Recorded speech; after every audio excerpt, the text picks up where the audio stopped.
up, dog. Turn them up, turn your bitch up, dog. Turn them up, turn these streets can't cross it. Cross them up, all these streets need bosses. Cross them up, turn your click up, dog. Turn them up, turn your bitch up, dog. Turn them up, turn these streets can't cross it. Cross them up, all these streets need bosses. When my dog get low in his pockets, I'm picking them up. We came from the bottom together, my nigga, we get it, we splitting it up.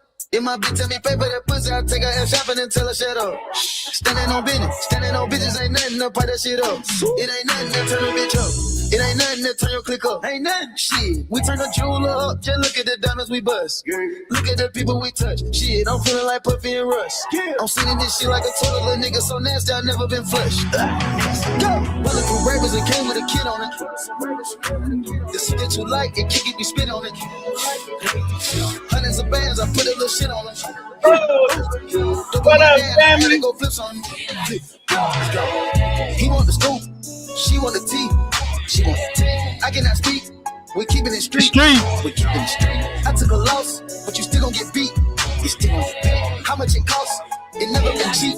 Let it go. Turn your click up, dog. Let it go. Turn your bitch up, dog. Let it go. Turn these streets can't cross it. Cross it. All these streets need bosses. Bounce it. Turn your click up, dog. Turn your bitch up, dog. There you go. Turn these streets can't cross it. Cross them up. All these streets need bosses. Cross them up. Big dogs, Eddie Hubble. A ball in his mouth for my brothers. Oh, your bag, choke the cutter. I got it out the field, fuck Russell. Going as L'Oreal back to Pettit and going as Jordan as dead. Elite water trying to drown a bitch. Just a habit tricking on a bitch. Shit, I'm thinking I'm clipping a pimp. Shit, I'm cooking up dope like a dump. Shit, like her first gon' sit nigga trim. Shit, I'm floating, I'm hiding the blimp. Shit, it look like I'm swimming in glass. Shit, I turn on my bitch cause she bad. Shit, I'm making my ex nigga mad. Shit, they go for that number to man. Real nigga alert up, wearing a bag. Piping a bitch, it ain't like I can. Turn up the shooters, the switches go bad. They was some scammers, but no one's a pay. Slapping no rapping, my dog ain't fall off. No capping, no bound of a brick. Work on your bitch and I told her to call off. Action on nigga, no quit. Painkillers, got my little demons on gold. They ready to hit the stick. Painkillers, got my little bitch on gold. She ready to eat up the dick.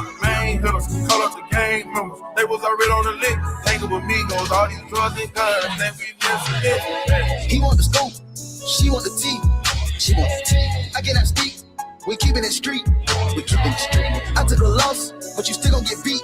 You still gon' get beat. How much it costs? It never been cheap. It never been. Turn your click up, dog. Turn them up, turn your bitch up, dog. Turn them up, turn these streets can't cross it. Cross them up, all these streets need bosses. Cross them up, turn your click up, dog. Turn them up, turn your bitch up, dog. Turn them up, turn these streets can't cross it. Cross them up, all these streets need bosses. Cross them up. Freaky sneaky. All these bitches trying to get hit. Make a whole wet. Getting that diamonds on my neck and on my wrist. Niggas ain't bullshit. Walk through the club with an F in this bitch. Treat her like Ray J. How? She wanna talk to the kid. Make one wish. I'ma get fried rice. Shrooms and syrup. I'm trying to get high tonight. Serving them pies right. I'ma start dancing as soon as they hitting the light. Jesus, peace, Christ. What your geek like? Geek. Do you like Miley Cyrus? Or you like Virgil White? I'm on the blues. Talking all blues. Beat it up black and blue. My dog got dog food.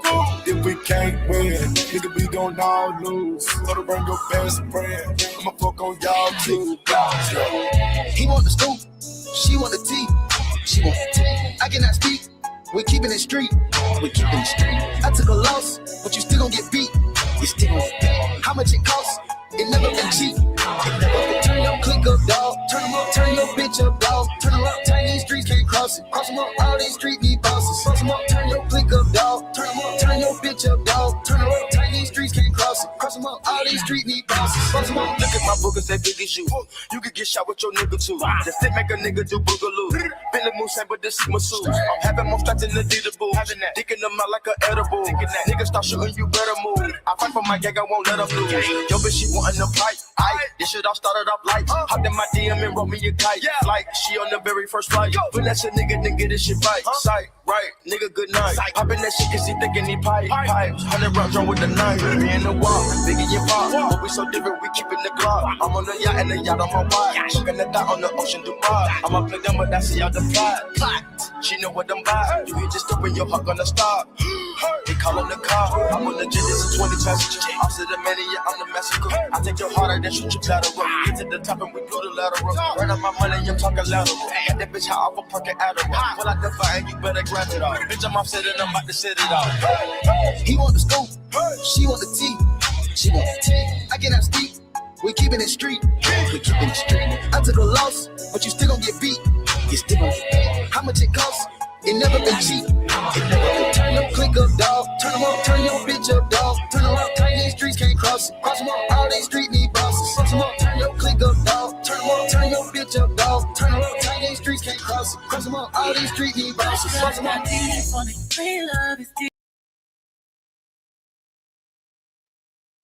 Pay, what up, though? What up, though? Turn up. What we doing with it? How y'all feel? We in the building. Hold on, let me take this down. Yeah, but go get y'all pre-orders, man. Get y'all pre-orders. We need to know the sizes because when they come, I don't want to hear nothing. And then you gotta wait however long, you know, for them to get produced. So go on, get it, man. We top quality. Yeah, we ain't shoot a basketball. We don't catch a football. We don't play baseball. We don't play tennis. We don't play hockey. We don't play Indian. We stand on Indian business. Yeah. So, yeah, make sure y'all go support. Shout out to who is that? Miss Hips and Ass. Yeah, out of Maryland. Shout out to Miss Pred. Miss Pred when it got her suit and her shoes. Got her fucked up. She's on the list. Y'all better jump on the list, man. Hey, look out, Talik. Hey, y'all at the shop. If y'all at the shop, I'm finna try to hurry up and come through there. I gotta stop and get some gas, though. Ain't that a bitch? But yeah, I'm finna try to hurry up and come y'all way. Let me know if y'all up there. I know Bam said he was coming probably around like 5, 6. Yeah. Prez be on it. Yeah, everybody else waited. It was Prez and one other person. They got there. They went on put their sizes in. So yeah. I would show y'all the socks and all of that. Man, we just got so much going on. I don't want to overwhelm y'all. You feel me? I don't want to overwhelm y'all. But I got this project that I am working on, man. I'm so excited that I don't even want to tell nobody what I'm doing. But I completed the book last night. So right now, so I got somebody who gonna manufacture it. And this is gonna be a game changer, you know, for us, like results, guaranteed results. You know, some people say, hey, write this down or do this affirmation every day, or, you know, meditate on it. Man, listen, this right here guarantees everyone, and this is universal, everybody on the planet. It's the language of the gods. So yeah, this the coded download, man. And when it drop, I'm gonna fuck the whole game up. I'm telling you, I'm chilling because I got so many projects and I'm just going one by one. Right now, y'all can go on Amazon and go purchase the children book. So the children book, it's been out since last week. So yeah, man, y'all can go get it. I think it's like $20 on Amazon.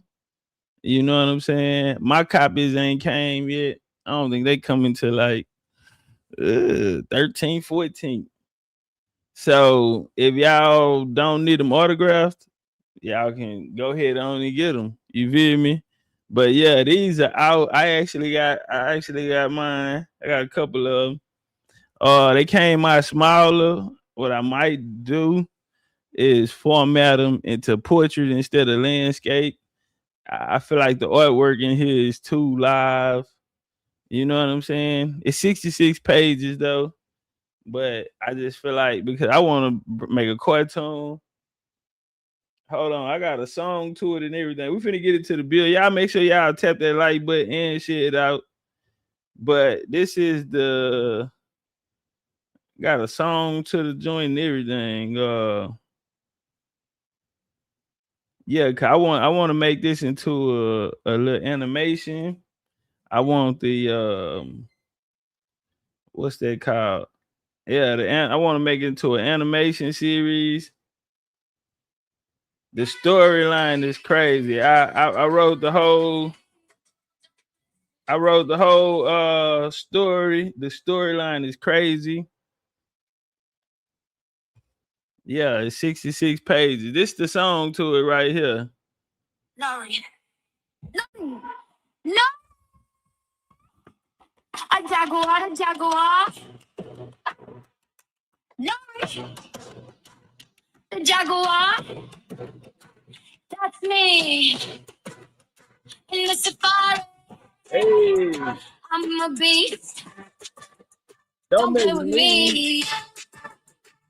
I'm a queen. Everybody's Everybody's jealous of me. Need verses, you know I am winning.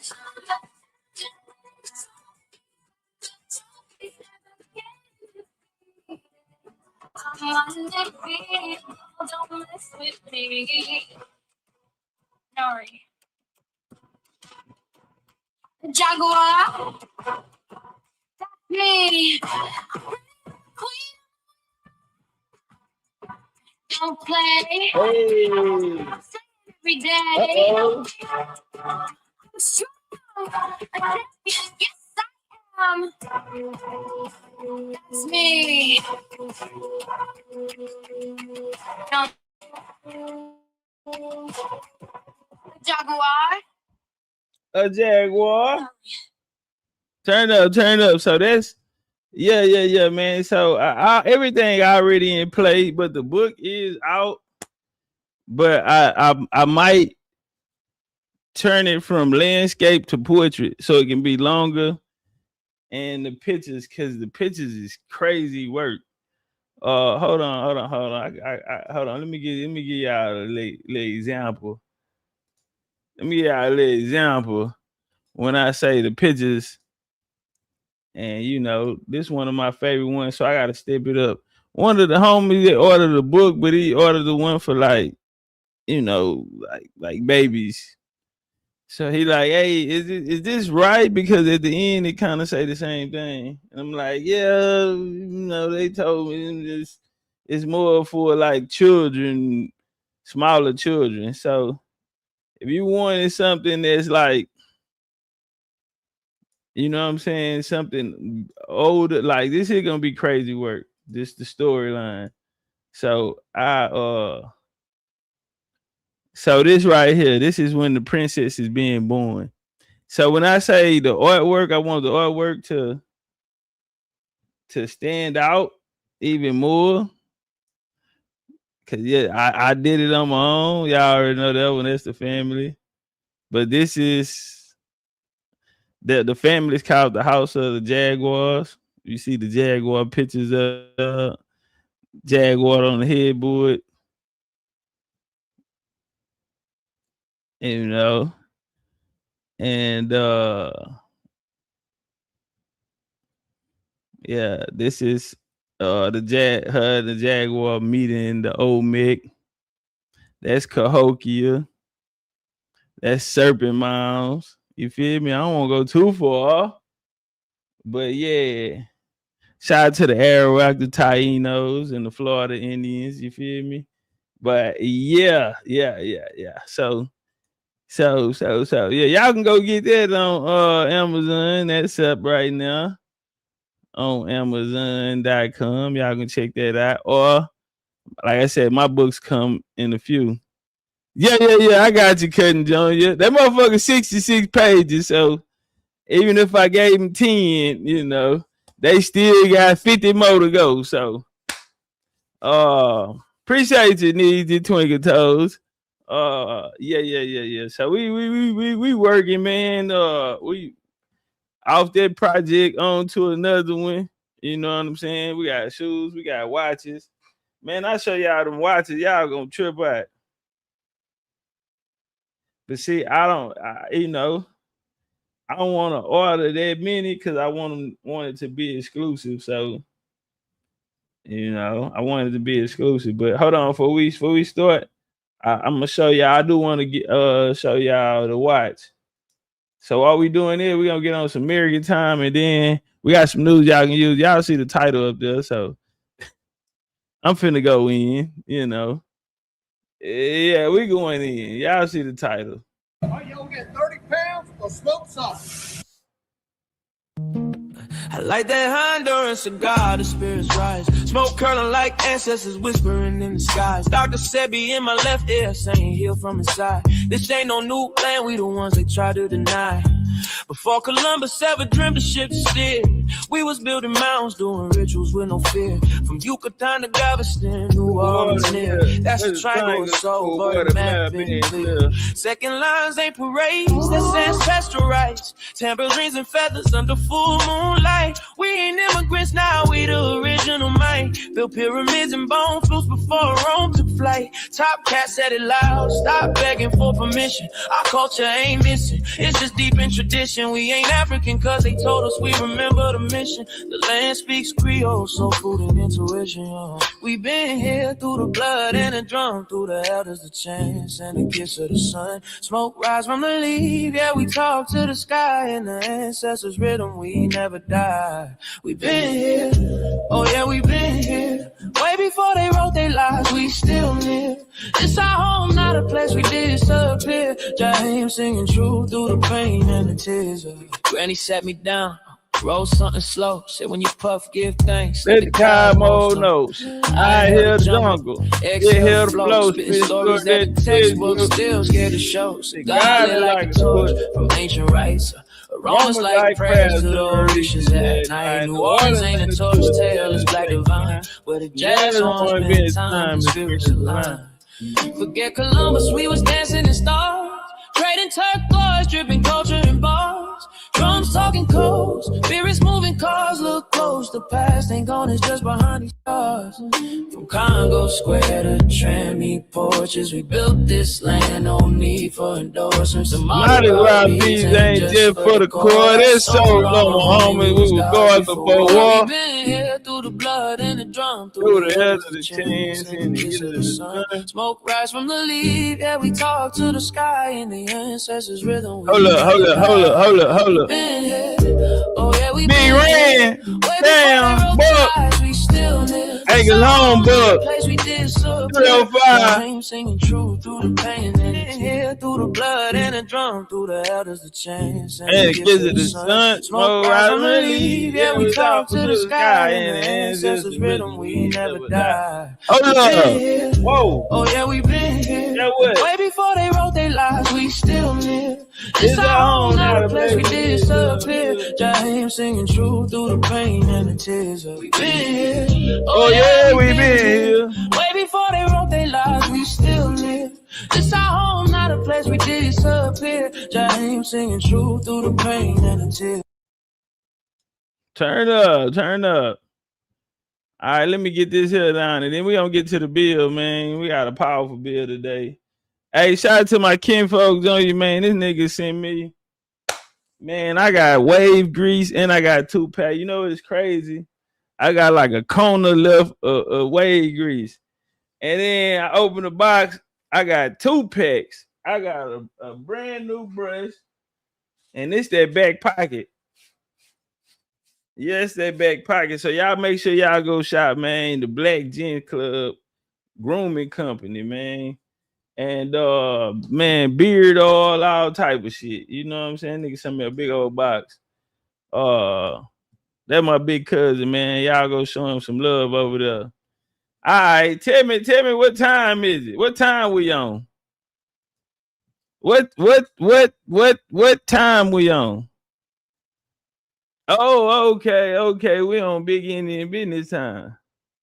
All right. And you know everything we do automatic. You feel me? The eons and shit that Judge was talking about the other day in the dark, like my AP watches in the dark. They like a glow in the dark. They turn green. We got automatic movement. You know what I'm saying? So sunlight and you moving around. Yeah. That part. So that's the BCU watches. I know the lady like, they always getting something for the nigga. Chill, fam. I got you, sweetheart. Don't do that. I got y'all too. So we got the ladies too. You feel me? Y'all can get them in both colors. Don't worry about it. I got the ladies too. Chill out, relax. And we got the E-Shell watches too. I don't even know if y'all know the E. Yeah, hold on. They get the E-Shell one up there too then.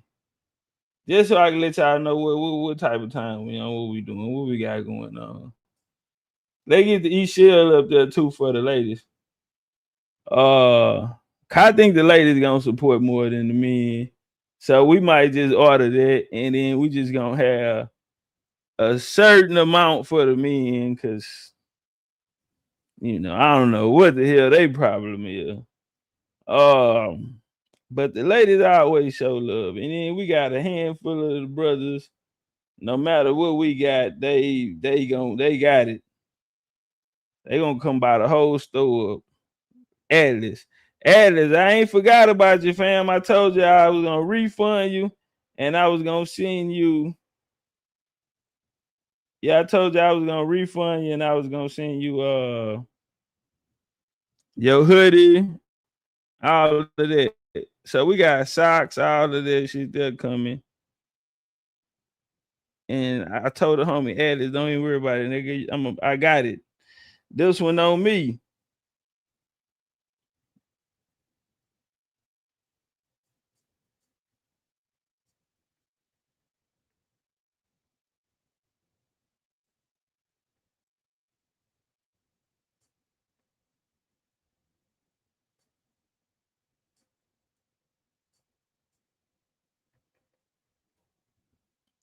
All right, let me do this here. Let me bounce out. We finna get to the bill, y'all. We finna get to the bill. Let me show the ladies. You know, cause they y'all always got something for the men. I got you. Don't worry about it, sweetheart. I got you. I got you. That's yeah, they be wanting to fuck over y'all. Don't worry about it. I got you.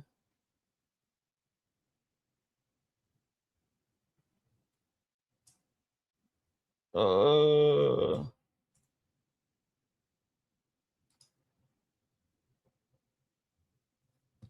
here we go.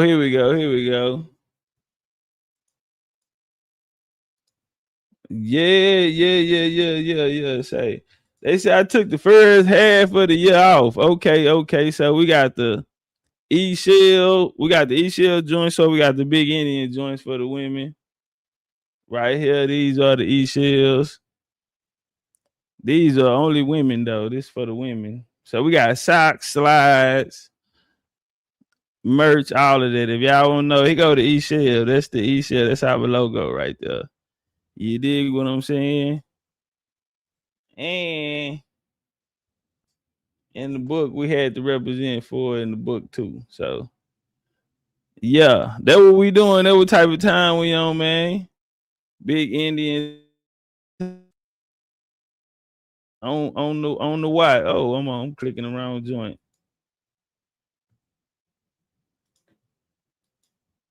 Yeah, there she go. Just beautiful as she want to be. E-Shell, the Jaguar goddess, the goddess of fertility. Everybody was talking about Ishtar, Anana, Esther. The whole time is E-Shell.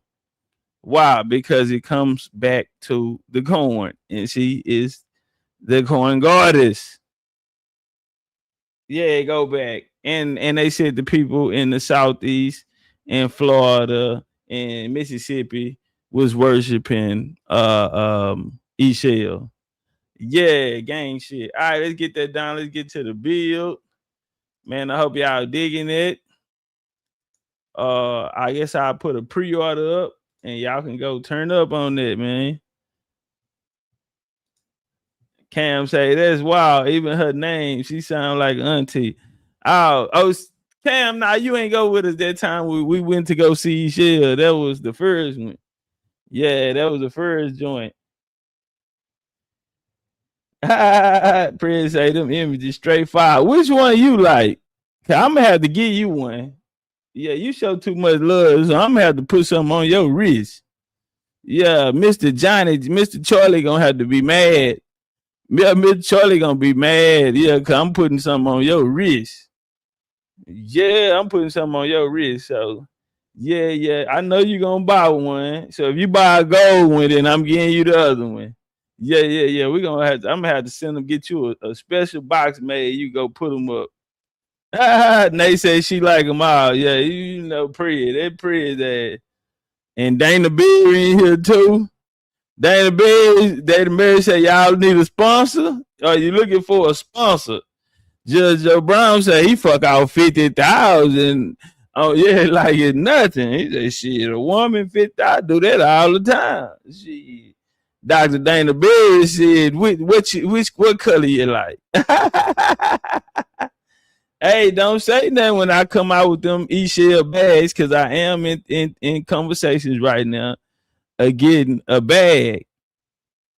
Now it might be vegan leather. It might be vegan leather, but I am in talks getting a bag. I want the lady to have a luxury bag, because fuck these, 30,000 for a burgie, really?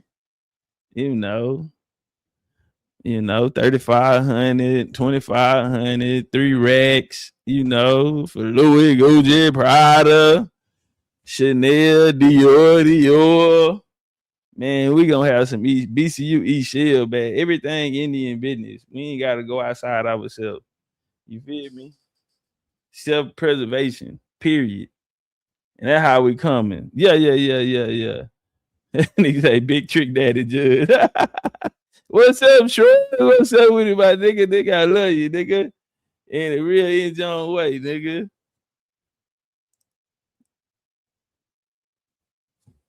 Yeah, so we're gonna have to get him right. What y'all laugh? What he said? Judge say, get your ass in the water and get wet. I'm trying before I dunk you. I'm trying to tell you. Say, bitch, I'm going easy on you. You gonna get in or nah? Okay, Cooley say, what's up on the registration? Man, let me look at the clock right now, man. So I'm going out of town. Let me make sure my date's right. Let's meet on the 12th. On the 12th, we're gonna have our first meeting. For registration and all of that, and y'all can put a down payment down. That'll get y'all enough time. You know what I'm saying? Put a down payment down and then, pay the rest. It's not gonna be expensive anyway. But last time what it was, registration was what, $555. We're gonna knock that down. We want more people to have that experience. So yeah, Doc, y'all ain't see when we came in. What Doc say? Doc, tell him again. Doc dropping dates. You know what, Doc? Somebody hit me and say, why you ain't told me about why you ain't told me nothing about a trip? Why you ain't told me nothing about a Mexico trip? I said, I ain't tell you. Said, no, Doc told me. I said, oh, Doc recruiting. and you know what? I will have them Jaguar bathing suits. I ain't have them last time, but because I thought y'all were playing. But now I'm for real. Now I'm finna get them hoes now. Fuck that. I'm finna get them now. Hey, what OG at? Man, I just saw you in there, OG. Where you at that went that fast? Goddamn. I gotta wrench you up. We gotta get all OG's wrenches. Man, where you done went, man? Donna Grant, say something in the chat, Donna Grant. Say something in the chat so I can give you a wrench. And we're gonna go and get on and get to hey, if y'all want y'all shoes, bro, the price is gonna go up when I get them. But the pre-order price, $1.75. I'm telling you, the quality on the jumpsuits, fam. We doing what, like $550, $600 on the cotton. Like we going embroidery, Chanel patches and all that shit. That costs money, man. Anything I said, y'all, and they got a box. It come with boxes and all of that. That shit there is high. 50 boxes is $550 plus shipping, which would be another like $3. So just for the boxes, not even the product is $8. So I be showing so much love. If I sell you a pair of shades and it come with a box, you didn't even pay for the box. And me having to re-up on boxes, I'm like, God damn. I'm gonna sell $100 just for 50 boxes. I'm only just for 50. I get 2. That's $1,400, almost $1,500 just for 100 boxes. Niggas ain't even paying for that. Then if you buy 2 pairs of shades and then your shipping just $9, guess who gotta go put the other, because it's $15 to ship it. Guess who gotta go put the other? Me. So it's never about a profit or a win or trying to get rich off the people. It's just all about having representation for us. You know what I'm saying? But everybody don't see it like that. Yeah, everybody don't see it like that. Next time I pray, I'm gonna see you in Mexico. You know, prayer come. Prayer, you come to Mexico, July 17th through the 19th. July 17th through the 19th. Yeah, so we're gonna meet back up on the 12th. That's a Sunday. We'll do 6 p.m. Central Time. That'll be 7 for y'all. West Coast niggas, y'all got it. You know, be a little early for y'all. But yeah, we'll come in 6 p.m. We'll have the meeting no matter what. It's gonna be recorded. So if you missed it, you know, we can shoot it to you. What we're gonna be going over is basically we're gonna basically let you know the activities. We're gonna do a poll on what resort we're gonna stay in. So I hope if you got your flights, I hope you didn't get your resort, your hotels yet. Y'all gotta understand we are working with other communities as well. They're gonna bring their communities. So we want to be together because we're overseas. So y'all know our rule. Can't nobody leave. If you gotta go to the ladies' room or the men's room, you don't go by yourself. I don't care how big and strong you is. Let somebody know where you're going. You know what I'm saying? We do need someone to contact in the States. You know what I'm saying? Just in case of an emergency. Yeah, we stick together. You know what I'm saying? You finna go to the ladies' room, you're gonna have somebody there. If y'all need a male chaperone to walk 5-10 feet back, you know what I'm saying? We're gonna make sure y'all got that muscle with y'all. Yeah, we move different. The men are very protective. Women, one more incentive for y'all. What we do is we have y'all write down what all y'all would need to feel comfortable. Type of liquor you drink, what, you know what I'm saying? What do y'all need to feel comfortable? Y'all write it down on the list. We have big old strong independent males who's gonna take that list and they're gonna check, they're gonna make sure they have everything y'all need. Shout out to Big Rand. I got him on tape too. He said, I said, where the fam at? No Satellite. My nigga, I love shit. No Satellite. That's my nigga right there, boy. Oh, man. That nigga stole some lamb chops and ran to his room. It's a right there, hey. So I turn around because I don't want him to follow. Because No Satellite handed Journey the lamb chops and he jumped in the gate. So I run up to this and I'm like, hey, trying to get the attention off of No Satellite. He see No Satellite. I say, when that nigga hit that corner, we finna break. Cause I said, hey man, you got some water? Yeah, ice. He went. So I said, that nigga hit this corner, we finna break. We burned off. So SA run up, hey. I'm like, hey, what's up? So he come to me. No Satellite and left his backpack. They got fingerprints and everything of the Satellite. Yeah, he got away.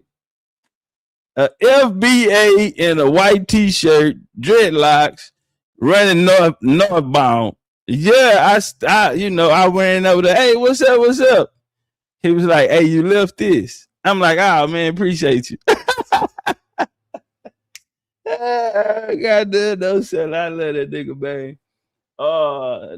We man, boy, you talking about some memories. Good shit. But yeah, big rain. So I bump into no sell on them. They finna go parasailing. Y'all know when the boat ride and you be all in the sky and shit. Oh no. No, I'm cool. I'm holding jackets, phones, everything. I will be right here. I take good pictures, everything. Yeah, no, sir. But yeah, we'll figure out what we want to do with the activities. You know what I'm saying? We'll figure out the time, the itinerary, and all of that. So that'll be on the 12th of this month. So y'all get ready. Lolita. What Carla Faye at? Me, Carla Faye, and Lolita, we out there trying to smoke. It's raining like a motherfucker. Look at Rand say, we take care of our own. Rand like, hey, I got us a, man, what you had ordered over there? I don't know, man. I know he paid a lot of money for this. I bet them hoes probably $250 or $300 a piece. Yeah. That nigga bought the ladies, had them dicked out. Man, what you had bought? What you had bought them, Ren? What that was you had got the ladies? Don't make me go back find the video. Yeah, man. It was some good time. Look at Lucini. Lucini, he hit me on the BCU app. Hey, come hit the gas. We got gas? You lying to me? I'm on live. That nigga tell you, hey, come hit the gas. Oh, I said, oh man, boy, I like y'all niggas. This is what I'm talking about. So, Prez, you say you coming down there crying to Prez. You know Doc gonna be down there. Doc gonna be in the building. Hold on, let me wrench up Donald Grant. I just saw the nigga again. My bad, OG. Say something one more time. Y'all know me and OG birthday on the same day. So yeah, we two of the same kind. Yeah, damn fools. All right, let's get to it, man. But them some of the projects, man, I got other projects.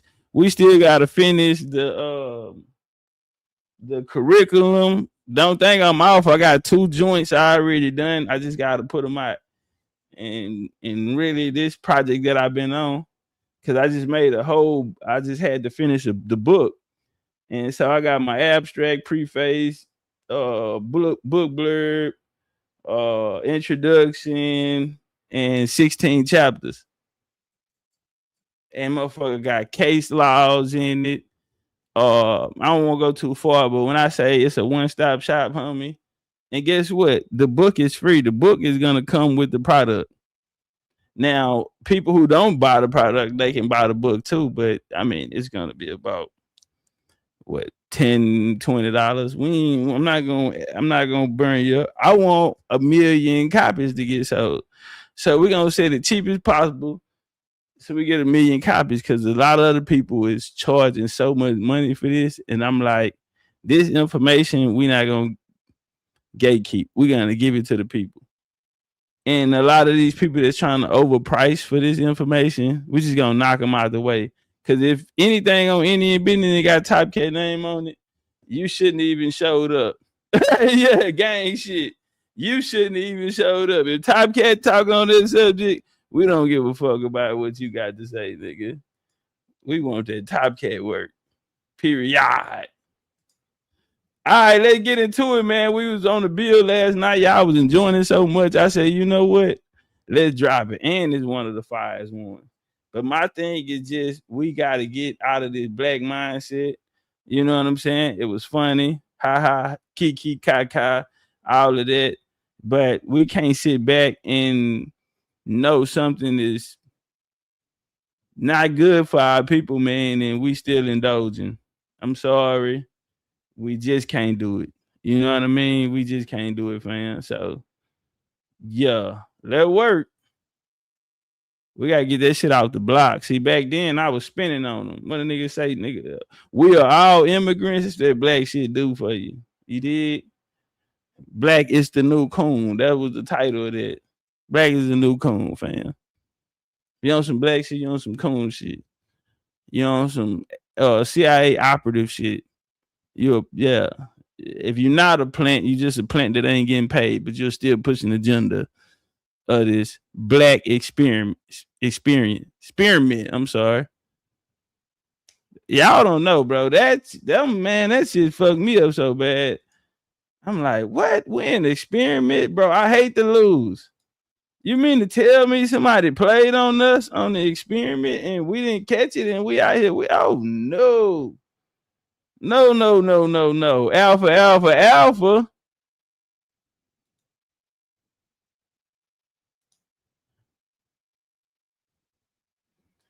All right, OG Donna Grant. I got you rinsed up. So we got I'm Born here. We got Donna Grant and we got OG Arawaka, man. Those are BCU elders right there. Elder class. And then we're gonna get our matriarch up. But those are the three kings. You know, they already say I don't listen to nobody. Shit, my big cousin can tell me what to do. OG Arawaki tell me what to do. Donna Grant can tell me what to do. He'll call my phone and tell me. And OG, I'm Born here. Yeah, Charles Mason. Yeah, met him in real life. And shit, he ain't love my side. Period. That work. You know where we at right now with and I do want to shout out to Security Tribe, Tribe of Indian family. Let me put that on. And so when the conversation come up of, and it's really centered around immigration.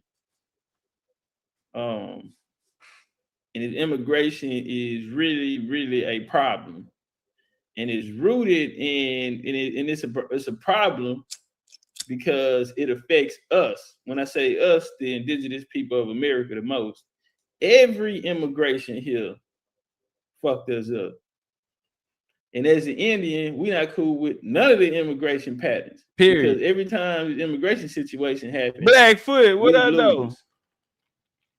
And ain't nobody respecting the fact that this is our motherfucking house. Dog you talking about a place where they came where civilization was already flourishing here. 555, where you at, little leader? Sciences. You on the West Coast. And culture here. Oh, okay. 555. Off your ass on your feet. My bad. What they call this colonialism. Period. On your feet. Ain't nobody had none of this shit before they met us. None of them. I mean, from the military genius to the way we set up our communities, our food culture, our agriculture skills, our means of society, civilization, our government, everything. And it has been rebranded.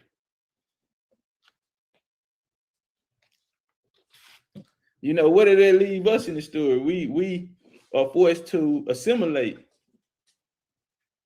to hold on to what is ours. We are asked to assimilate into it and make it universal. God damn, nigga, the sun's still up, shrugs. Damn. We not the only one practicing. It's dark than a bitch out here. Forms of it, then maybe it should be a new name to fit. You know, appreciate what about us? What about us? Because the reality of the fact, before these people came here, they came from places where they had their own culture. If it wasn't worse shit, it didn't mean shit. That's not our problem. Check, that ain't got nothing to do with us. And so, man, I come up in the era of nigga, black was everything, you know. When we looked around, everything that was put on us was black. You know what I mean? From black history to our politics, sports, the music, they broke us down in different genres and classifications and put a title of black on it. And from there, you know, coming through my generation and we were the generation that everybody started to pick up on this culture for as our hip hop, and through hip hop, a lot of it spread. Prez, they fucking with you, Prez. Let me know. They fucking with you. And man, I'm gonna be honest, you know, this social construct that's built here in America really don't apply. So when we argue these titles, who are we and who should we be, or what should we do, or you know, this black shit. I want to say this here, bro. Because I hear a lot of people say that, well, black, if you say black, everybody in the world gonna know that you're talking about us. Let me tell you, bro, that is not true. And that's coming from somebody who haven't traveled international. Because let me tell you something, bro. When you leave America, that black shit, ain't nobody calling you black when you leave here, bro. When you leave out of America, bro, and you go anywhere in this world, bro, you are not identified as a black person. So when somebody say, if we say this or they look at that or they say that's black. Nah, bro, you gotta go somewhere. Go live in another country. Go experience they culture. You are an American. Leave this motherfucker, bro, and go somewhere. You are an American. Black don't apply. They're not gonna slip up and say it. They're not gonna say it on accident. It's not even gonna cross their motherfucking mind that you are black. You are institutionalized in the walls of North America. Oh, G. Arawakin. When you leave this motherfucker, you are American, nigga. Leave this bitch and you trying to come back black, nigga, you will not be able to get in the country. See, it ain't until you come back to America where you have to figure out which alphabet you want to be called or whatever the fuck you want to be called.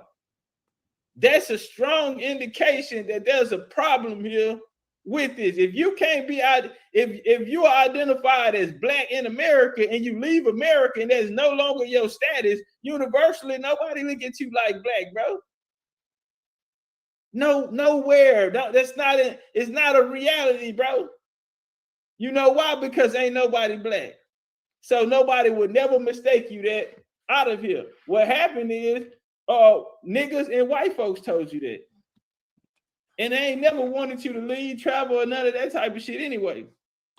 And if you were gonna travel, then they always pointed you in a direction to Africa. Hey, jump on that like button. Share the video. Jump on that like button. Even when I'm having conversations overseas, people identify as black, but they Fulani, Igbo, they African, West African, North African, Igbo. But yeah, black people, but ain't nobody finna point you out as a black person, bro. You are an American. Nowhere around it. Yeah, that's self-identifying. We ain't gonna bore y'all, goddamn. But it's not until you come back to America where you have to make a choice on if you want to be a motherfucking alphabet, if you want to be a descendant of a slave. Can you imagine getting off a plane in the goddamn China, nigga, and the nigga talking about, hey, descendant of slave? You in Australia and a nigga call you, say, look out this of a slave, homeboy.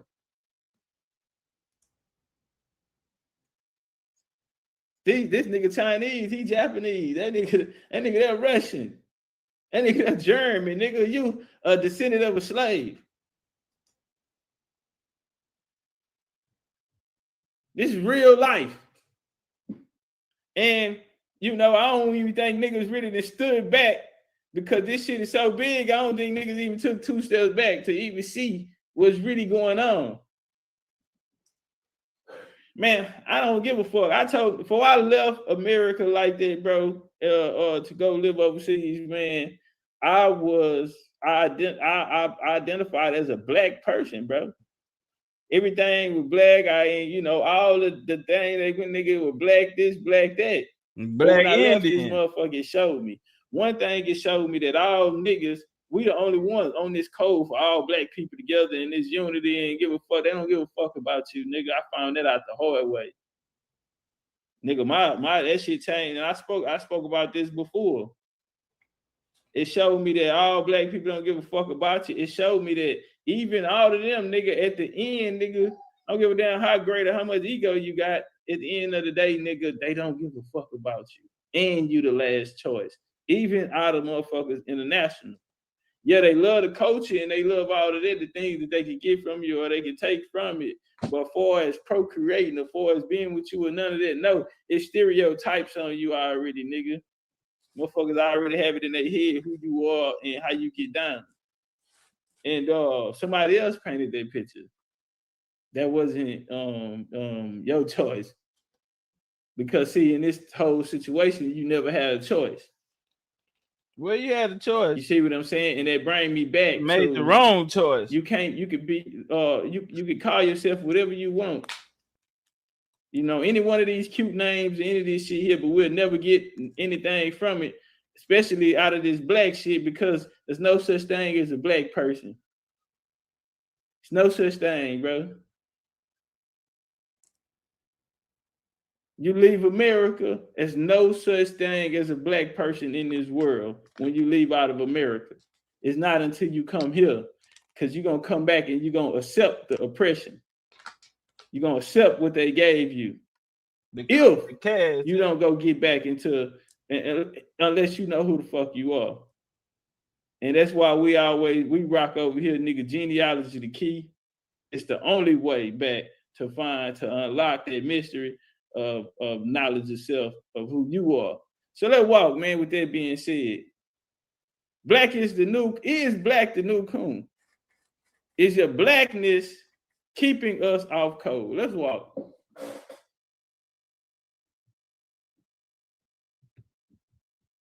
Let's walk. Now, that's on the back of the shoe. Let's walk. Way that they were able to feed us this was through we all need to be together. We are being oppressed, and black, in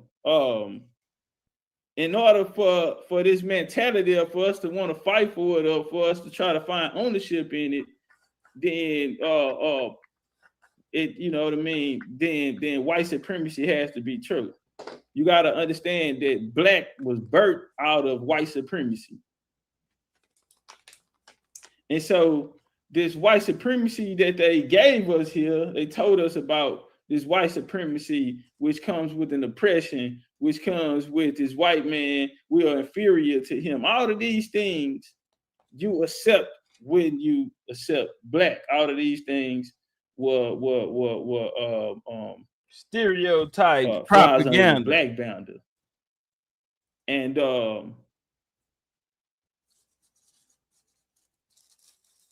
you know, a lot of our people in this day with the black revolutionary movements, they want us all to come together. Out of that concept really came from a Pan-African concept. We have to acknowledge that first. And the Pan-Africans are the colonizers.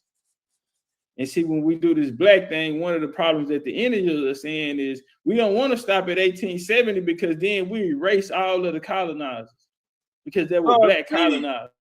But through the black experience, we've been fed a story of white people, superior people brought us here to be in an inferior position.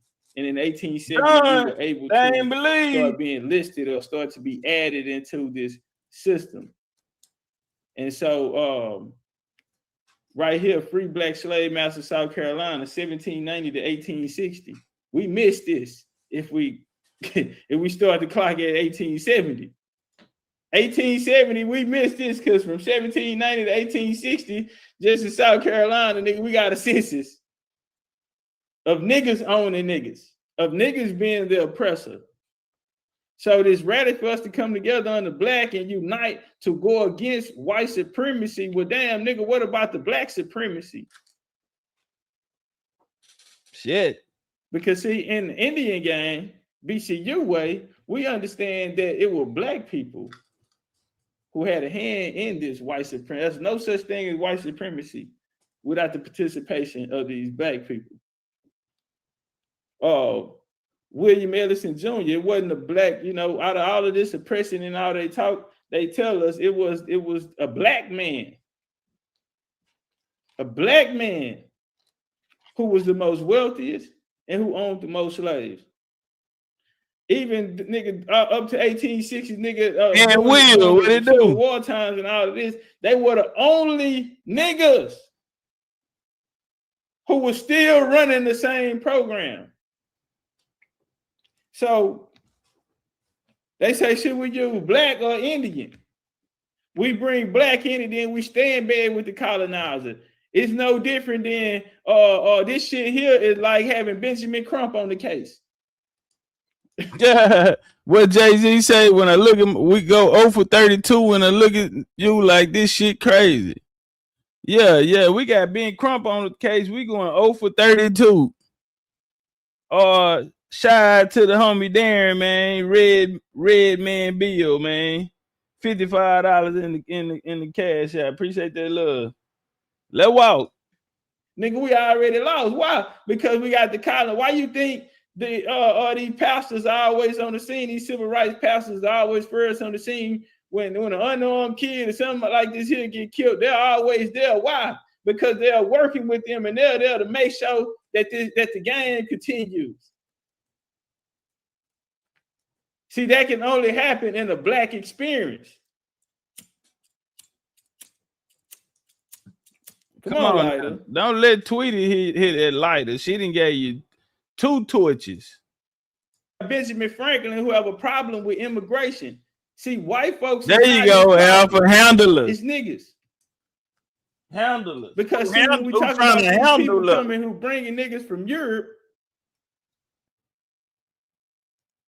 it said, which leads me to add one remark that the number of purely white people in the world is proportionately very small. So where's all of these white people that's doing all these heinous crimes to you? Because at this moment here, it's very small. I'm talking about in the world, nigga. All Africa, black Tani, Asian, chiefly Tani, America exclusively of the newcomers. So everybody black except these new niggas that's coming in America already being established. There's already a people here, and there's already a foundation here. Let's walk. Because see, when we come up, it's like Europe is generally fully set of husband manufacturers, and therefore cannot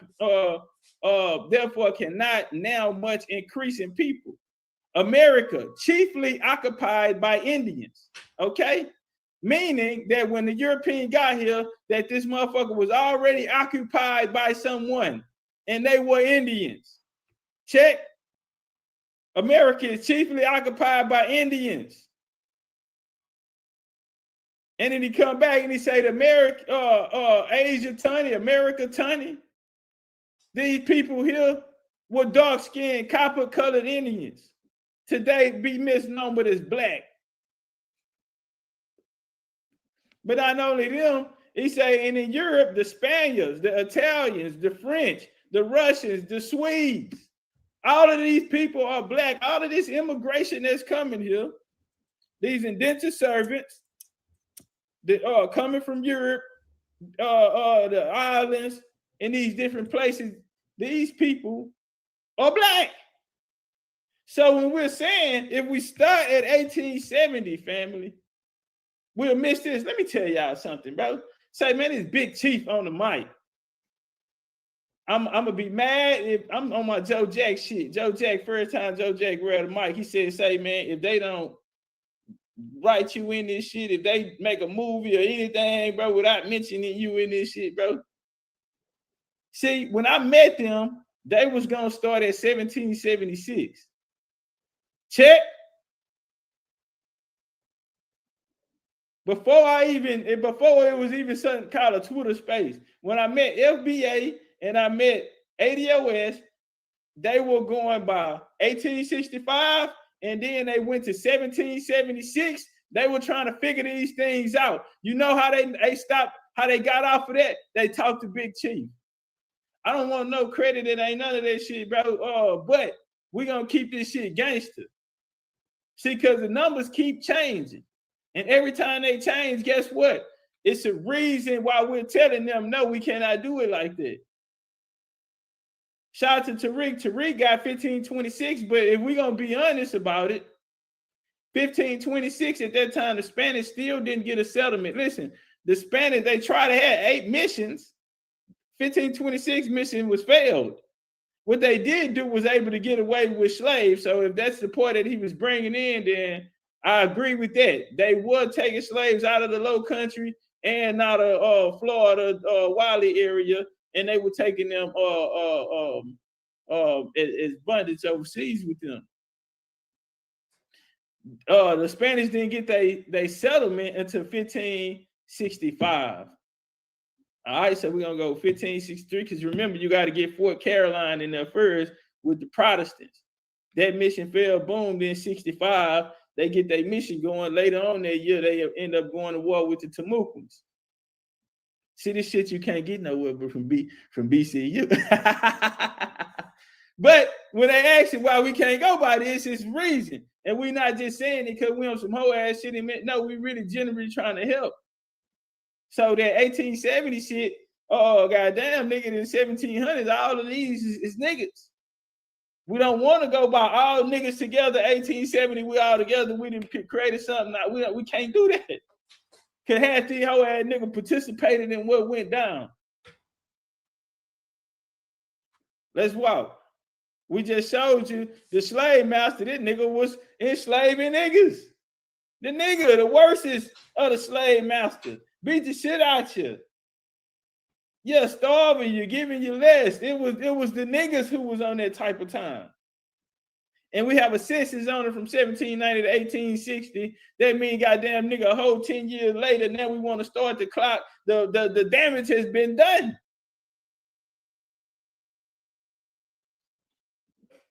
Colonial immigration wars, what we called it. And then for the black title, man, a lot of people want the reparations on the black. To be honest, bro, a black nigga ain't gonna get shit. And shout out to Miss Dunn with her flip-flopping ass. She's a flip-flopper. But I got love for Miss Dunn. Dunn told me, say, man, that's not what you told us last year. You said a black nigga ain't getting shit if you black and da. Yeah, nigga, them ADOS niggas was like, shit, y'all done hospitalized us.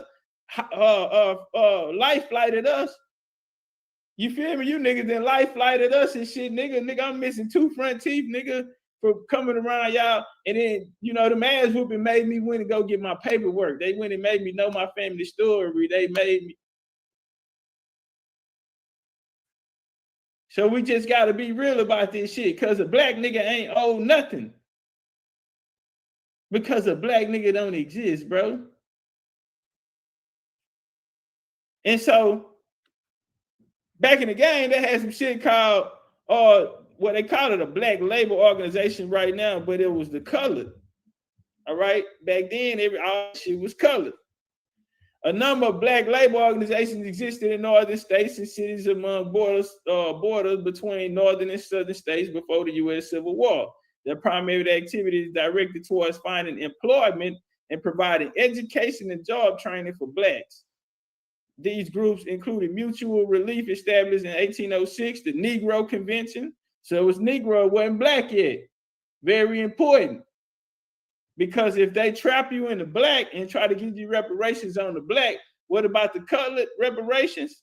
What about the mulatto and the what about the colored reparations?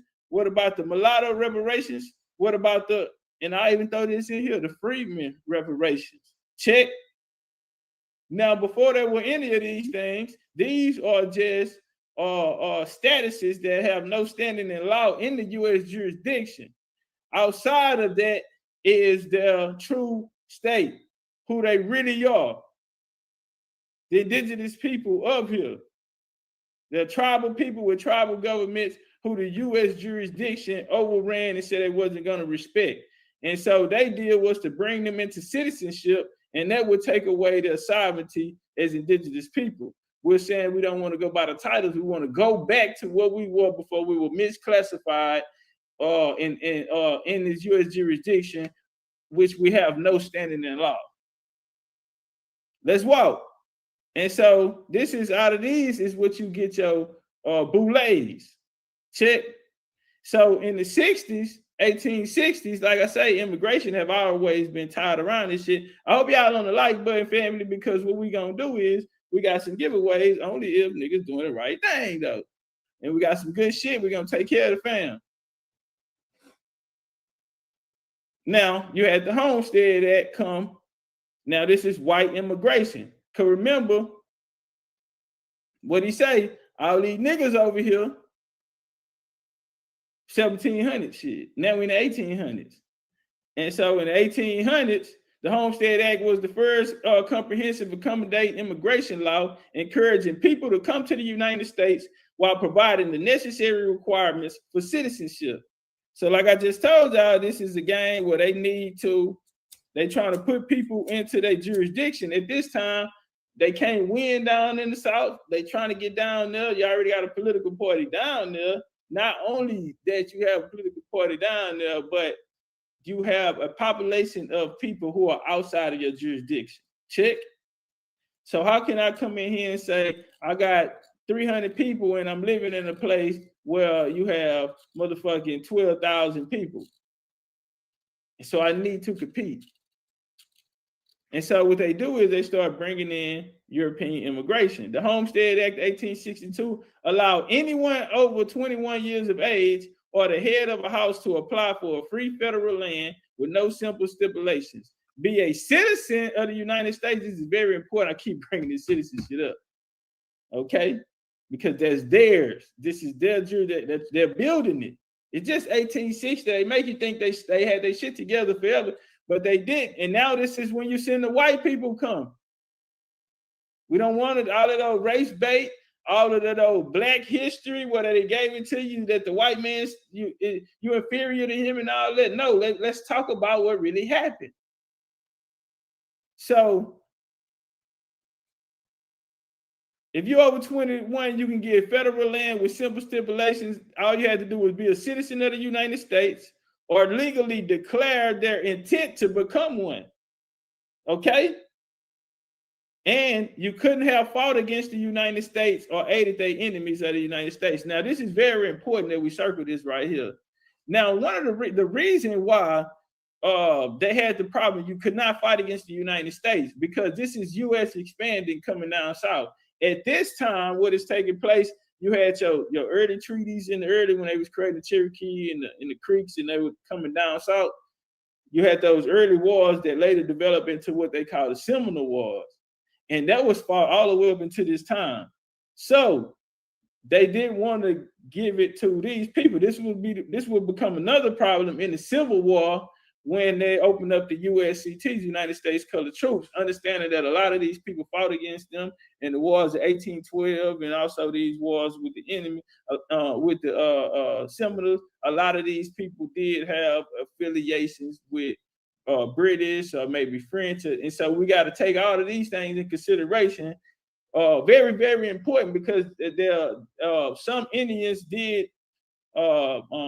benefit from this, but these were the people who would train these immigrants to come in, how to till the land, how to build houses, and really assist them on how to the industrial system that they had going on, hunting. You know, these different type of methods. These Indians that would go with them, they would assist in developing these people. Along with this, what else we have? Another example is the Homestead Act. The Homestead Act allowed white immigrants from Europe to make homestead claims so long as they filed a declaration of intent to become a citizen. The United States government went on a major publicity campaign in Europe, okay? Distributing pamphlets that advertised the high wages. They told you got high wages, you got a lot of land, you got the women beautiful. And I'm gonna tell you something, it's the same thing he did. Okay, you know what he told them? He said, land is plenty in America and so cheap that laboring man that understand husbandry can in a short time save money enough to purchase a piece of new land sufficient for a plantation, right? And what he's telling him, if you come over here, get your little coin, you can marry an Indian, bro. And then by the time you have your kids and shit, the land, y'all can keep racking up on the land. This had always been a plan. This is what he told him. He say, so whereon he may subsist a family, such are not afraid to marry. He's saying that the women not afraid to marry. They even look for enough for it to consider how their children, when grown up, are able to provide for it. They see that the more land is to be had, the race equally easy, all circumstances considered. And so, like, this was their play, then and now. Okay, so while this is taking place, getting our people to leave, I mean, they bringing this immigration in. You have the AME church and these boys coming out of the north. They're going to come up with a play to get the people off of the land. They're going to move the Indians off of the land now. All this shit going on at the same time.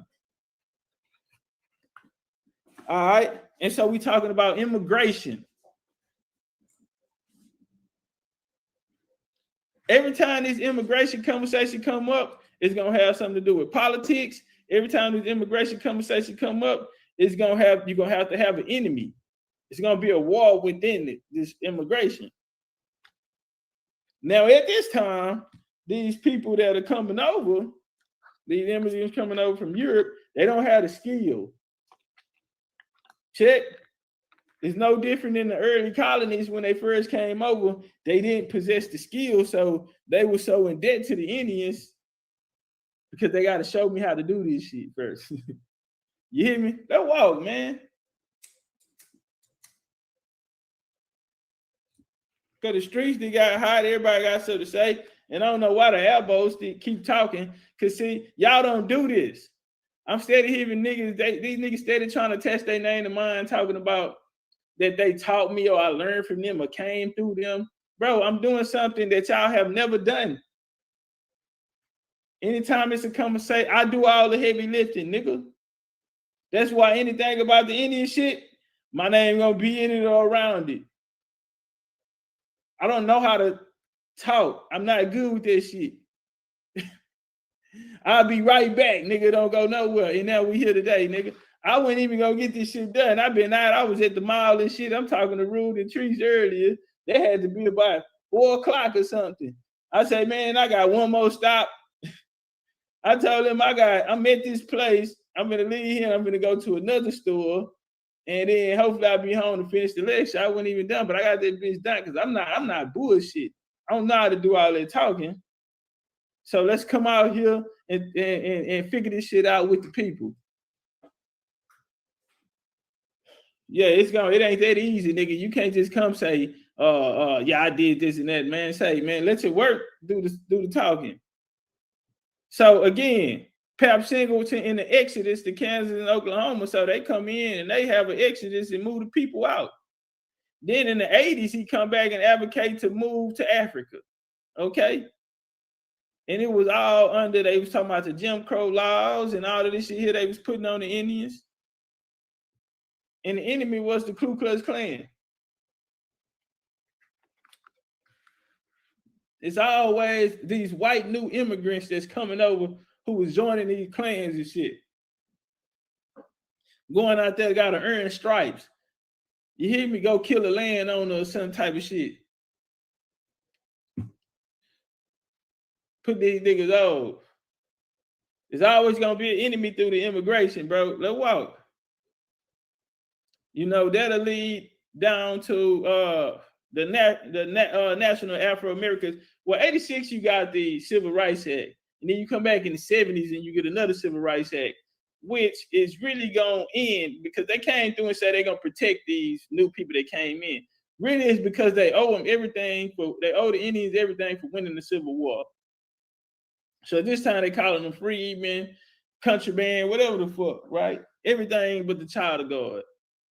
And so now you have all these situations going on, and then you come down into the 70s and the 80s and shit, and they had these cases where you were having these assaults and these people who are taking these people land. So they come back and say, well, they go to court and they come out that, hey, you can't get in our business if we get down on the nigga. You can't come charge no citizen if he get down on the nigga. So now they ain't protected. So now they saying, okay, well now is they can't protect you now. You're on your own.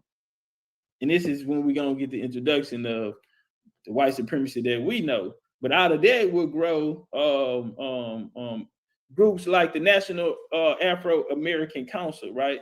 Which would be the first nationwide civil rights organization in the United States, right?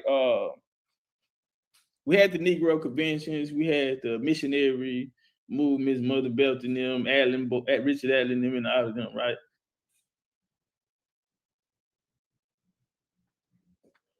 They was created in Rochester, New York before its dissolution. A decade later, the council provided both the first national arena and discussion of critical issues of African Americans and a training ground for some of the nation's most famous civil rights leaders in the 1910s, 20s, and beyond.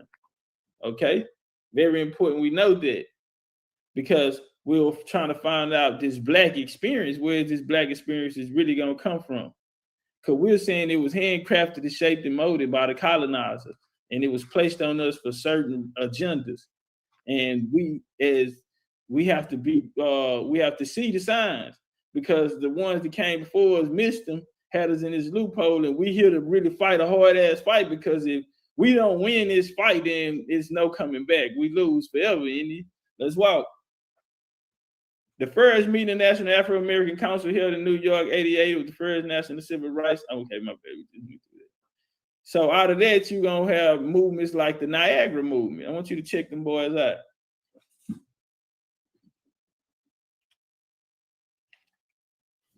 You got your Pan-African Conference and all this that went down September 24th in 97. Some of these people were there. AME Church was also present. And so the Niagara movement, at the dawn of the 20th century, the outlook for full civil rights African Americans failed reconstruction, and the Supreme Court separated but equal doctrine that was Plessy versus Ferguson, coupled with Booker T. Washington accommodation policies, threatened to compromise and hope for full equal rights under the law. The Niagara movement laid the cornerstone for the model for the modern civil rights era. Okay, so what we know is, this is the big homies. This is this Black experience, and your Ben Crumps, all of this. This is gonna be, these are the OGs, the niggas who put the set down for that. Now, Paul Cuffey, Richard Allen, them niggas like that put the set down for like niggas like Henry. What's that other boy they always bring up? Delaney, Cromwell, all of these niggas, right? Shout out to Rue, goddamn, in the super chat. Let's walk. So the organization continued until 1911, with all the members became the backbone of the newly formed NAACP. Okay, so they were evolving to the NAACP. And the men, women of the Niagara movement recommitted themselves to ongoing call for justice and struggle for equality. All right, so walk. You also had other movements going on around the world. You had the Ethiopian movement, which was very, very powerful of its time.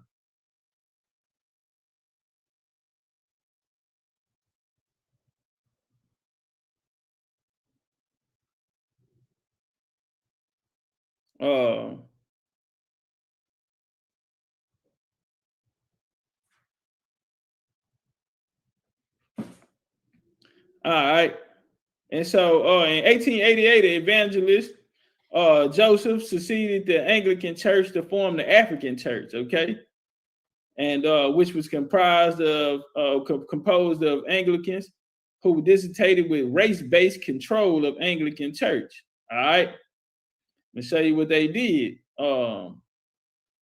they led by South Africans, they created the African church to prove that there could be an entirely African church built without the help of missionary. Okay, because we know the AME went over there and they took the show on the road, and we know how these Protestants, how they was doing it, right? So they go in and they like to do it through the missionary. So these niggas say, all right, man, we want to break away and do our own thing, without the missionary. Really, they not, but this is what they tell us. Same thing Richard Adams them told us, right? When they got kicked out of St. George.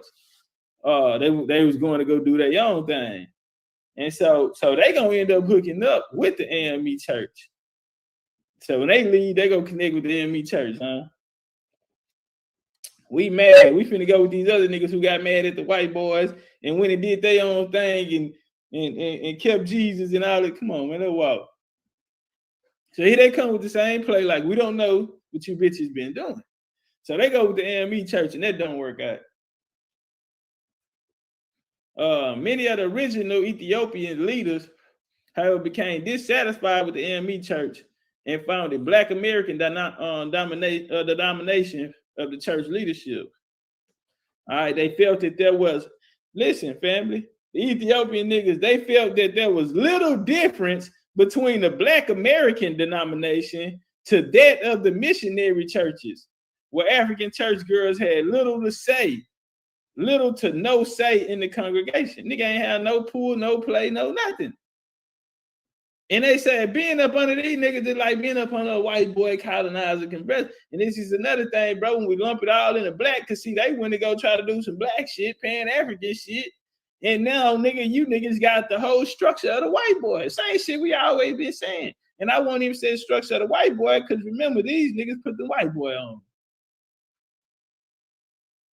Nigga, this whole colonizer, we ain't got nothing to say. We can't say nothing. Stand up, nigga. We in back Africa, nigga. All these niggas in this hoe, and nigga, we in this whole handle. And then they gonna turn around and say the white man always got his foot on our neck. But y'all done broke up over some shit. Ethiopian movement, leave you niggas ass.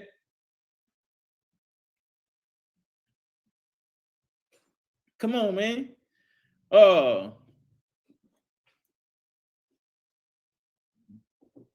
The ideology, political program, it was rather a cluster of ideas and traditions about being Christian in Africa. They were shared by a group of Christian leaders in the period of 1890 to 1920.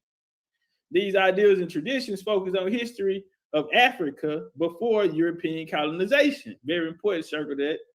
And they taught Afro-Atlantic teachings, meaning they brought together the religious ideas of both the Europeans and the Africans, okay? There was no hard, sharp boundaries to the movement, but it shaped off in other groups. Features of it included the use of the name Ethiopia, Ethiopian, Kush, Kushite in the name of the churches. So they wanted to make it revolutionary for you. Where you Kushite ass niggas at, okay? Oh, he Kush. You Kushites. The aim of the United African Christian, based on the idea of Ethiopia shall stretch out his hands to God. Anglican Methodist ecclesiastical theology. In spite of many schisms, the Ethiopian leaders formed a network and interacted with each other more than they did with leaders of other traditions. And they brought it over here too, and that was real high. And it even, came down in this movement, the Moorish Zionist movement. Okay, the Moorish Zionist Temple of the Moorish Jews, and they 1899 by the homie Leon, the Moorish Zionist Temple in Brooklyn. It was maintained that he was of Ethiopian origin, and that his congregation was composed of, guess what? Black Jews from Palestine and Northern Africa. Okay, shout out to Rude right back in the goddamn super chat. Y'all know, okay. Y'all know the Cash App work too. I'm glad that motherfucker work, but the Cash App work keep it better. Immigration Act of 1891. So while this is taking place, because we got to remember this here, through this Ethiopian movement as well, bro, this had a lot of involvement of what? Immigration, okay? The religious Methodist church originated in Ethiopia.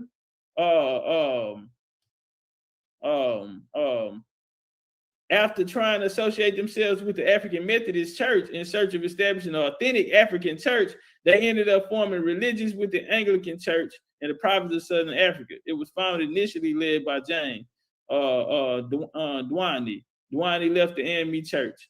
Right now, one of the other things they did, bro, it was immigration. So they were getting lots in Ethiopia.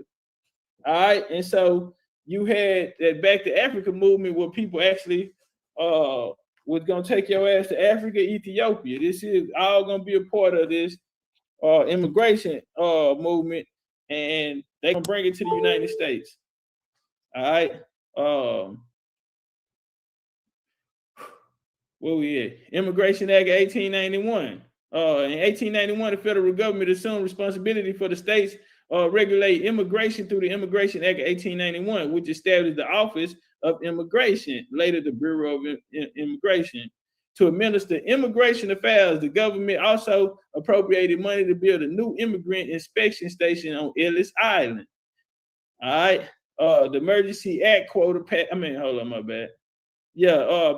in 1921, and that ended the U.S. opening doors for immigrant policy. The law significantly reduced the number of admissions and set quotas according to nationality.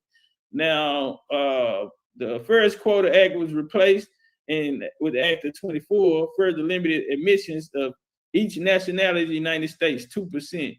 And see, we're going to get the 1924 Immigration Act that'll lead into. Around this time, where they're having all of this white immigration, all this immigration from Europe that pouring in millions and millions of Europeans in this motherfucker. And while that's happening, you got another movement where they're often land in Ethiopia. And at this time, it's not Africa. They're not calling it Africa. They're calling it Ethiopia.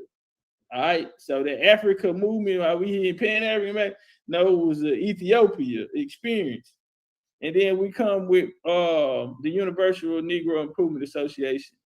All right. Led by Garvey. Again, this guy is not from America. So, you know, this black experience and this gatekeeping foreigners or niggas that's coming, you know, it was foreigners who came and created the black experience is what I'm trying to say, right? Because we got to understand they were here coming through this missionary work and things. We see these missionaries coming down, the church and the AME and all these different situations.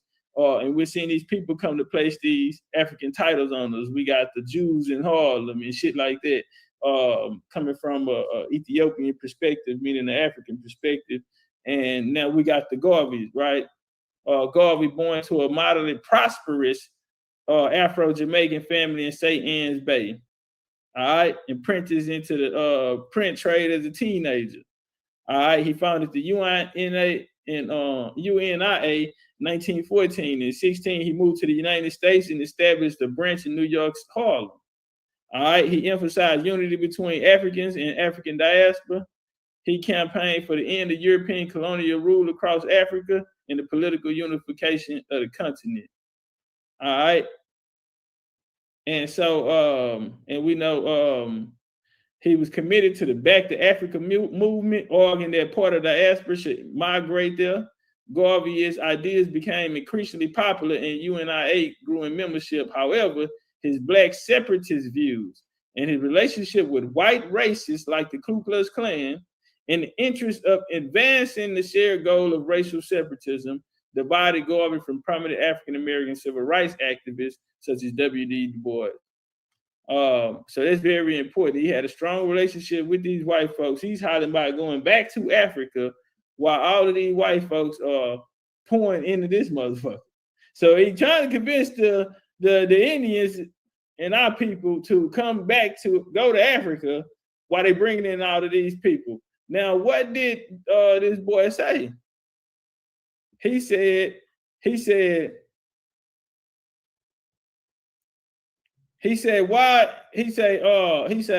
planting them in America where we have so fair an opportunity by excluding all blacks and Tunnies of increasing the lovely white and red. Okay, so he wanted to lighten this motherfucker up. and we see the immigration movements from Pap them. Pap came, got niggas ass up out of there. Pap took him. He migrated out the South. Then in the 80s, he come back and said, let's go to Africa. Talking Indians. Let's walk. Ain't nobody black right now, neither. While we in the early 1920s, ain't nobody black right now, neither. You know how we know? Because one of the people that they used for Black Power or Revolutionary Mind was Garvey, and Garvey shit wasn't called the Black Power movement. It was called the Negro. All right, so let's walk. We done been through colored, Tawny. We done had all kind of shit on the board now.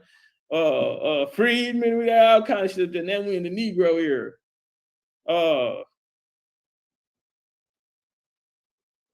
Many historians have treated the UNIA with good headquarters in New York, Harlem neighborhood, primarily in northern urban movement, ignoring the reality. African Americans live in New York, Philadelphia, Pennsylvania, Detroit, Michigan, Chicago, Illinois. In the 1920s, had recently arrived from the rural South. The UNIA, in fact, had a broad membership in the South. They got a broad membership even in the South, particularly in cotton-producing areas. Why you go get cool with all the niggas with the cotton in? You go get cool with all of the niggas who have the resources, who have land, and all of these sharecroppers, some kind of way the movement, a Back to Africa movement, a pro-African movement has found its way in the deep South on cotton field. Now we gotta understand this: niggas ain't out there just working fields. These are that's their land. At this time, they're still holding on to the land. Man, I want y'all to walk with me. So what the fuck do you got a nigga who not even from America, who is the greatest black leader? Remember, in this black paradigm, this is their greatest leader. And his message has somehow arrived in the deep South on your family land, and they deeds that when you look at your genealogy, this is around the time that it left, where it was a nigga with a pro-black mindset sent people down there to get cool with you. Why? Because you're only gonna talk to a nigga anyway. So let's walk. In the late 1800s, the Back to Africa movement had been extremely strong in Arkansas. Dozens of Exodus clubs formed. Exodus club, these clubs, the niggas saying, hey man, we gotta get out of here. Gotta get out of here.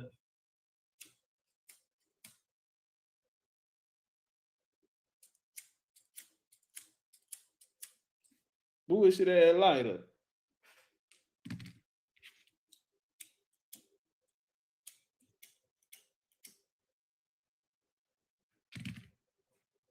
Give me some fire. Let's ride on these goddamn. Let's talk about it. So now we got dozens of Exodus clubs popping up. It ain't a day go by on here Indians say my people them from Arkansas. Well, let's talk about it. They form mostly rural communities, and approximately 700 black Arkansans immigrated to Liberia. Okay, 700. They got 700 our people to get up and pack up and leave out of there. That was just Arkansas.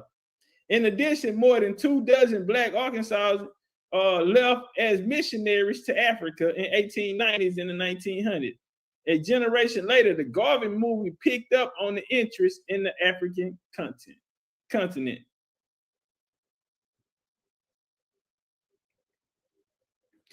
The UNIA was an ambitious organization of African descent, of people of African descent worldwide.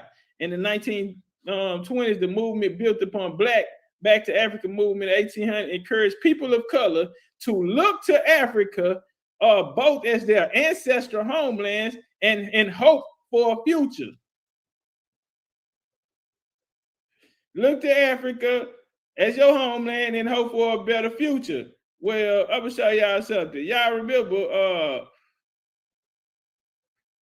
in the Homestead Act, what they did? These folks, they went around and what they did?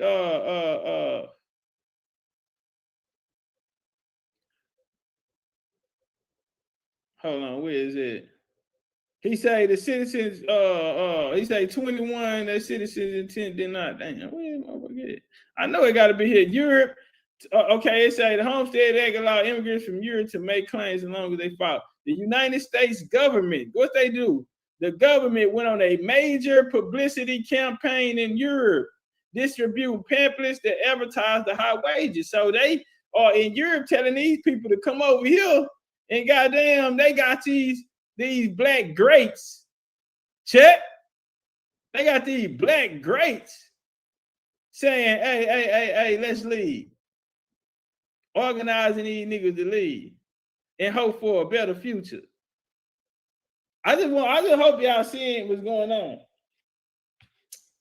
The association found a Jamaican born, okay, not American born, but Jamaican born, came to the United States and told you and got you niggas to leave this bitch. Stop it. At least 46 divisions of UNIA were organized in Arkansas, and with them chartered in rural areas of the Delta between 1921 and 24.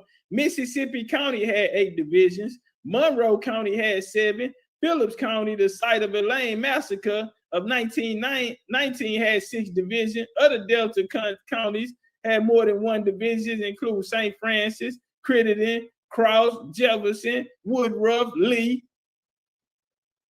Everywhere in Arkansas, there was 1 division. Easton, Sebastopol, Fulton, come on, man, Lincoln, Little Rock, Pulaski County. The moderate and respectable NAACP had 5 chapters in Arkansas in the 1920s as well. I just want to show y'all how they targeted our people. You don't hear about, we always hear about NAACP, we always hear about UNIA, and they'll talk to us like it's a New York organization or something. Like, no, we were targeted.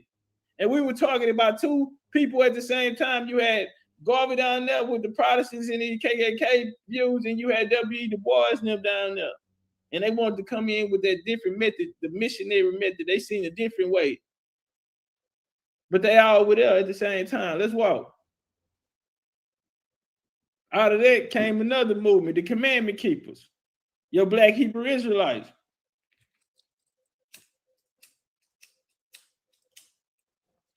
Because see, people want to know why, what's the Indians' problem and why we not fucking with this black shit.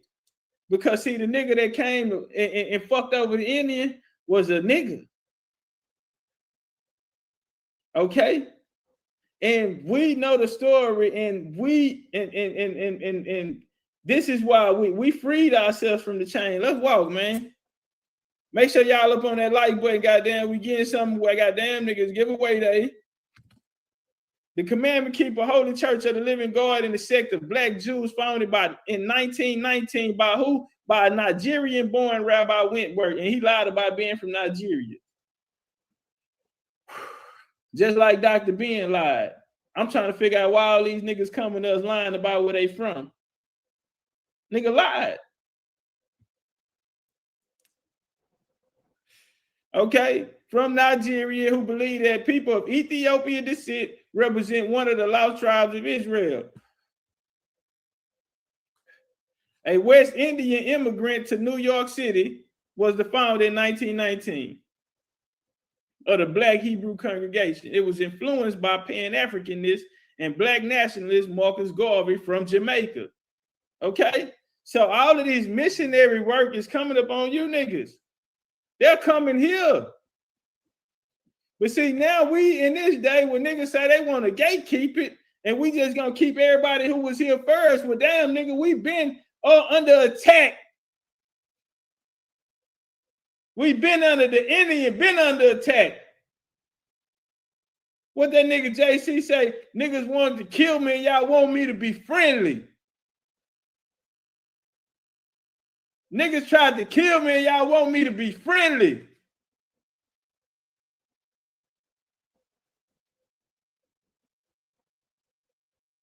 It be the same niggas that envy, man.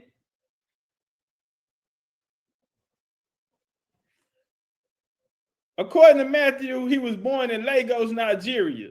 Other sources, including his own records, say he was born in St. Kitts. British West Indies.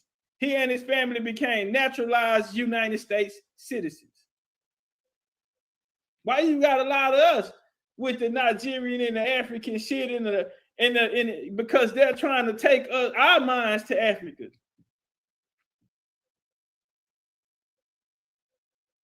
Shout out to Rue right back in the motherfucking super chat. Because they trying to figure out, is the Indians tripping? Now we ain't tripping, man. We probably, we before our time. But the ancestors are saying, we got to wake up. I do want to be patient. We do want to be patient, man. Man, I'm on my 2-year anniversary, bro. And goddamn, I don't want to be doing this shit for the rest of my life. Nigga, we got election coming Friday, nigga. If I really just sit down on the punches, I got something else coming that I want to do Friday. We not fucking around, nigga. We pulled this out the sky on the topic of the day. Because it had to be had. I don't want to just come out here and be talking like these other niggas. But nigga, this BCU.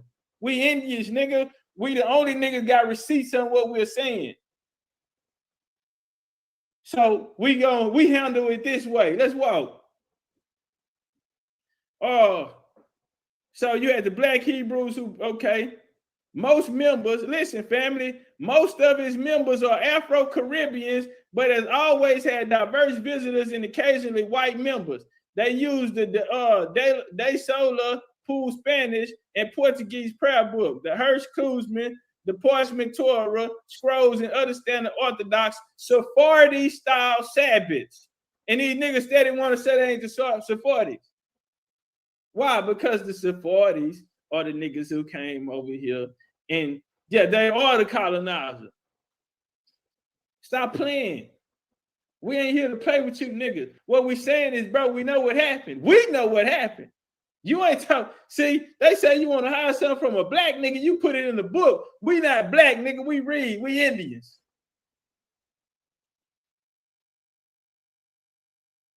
This ain't that.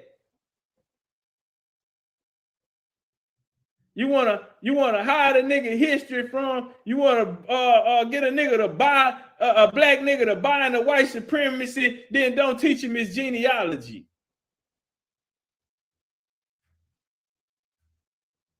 If you want to free a nigga, it's only one way.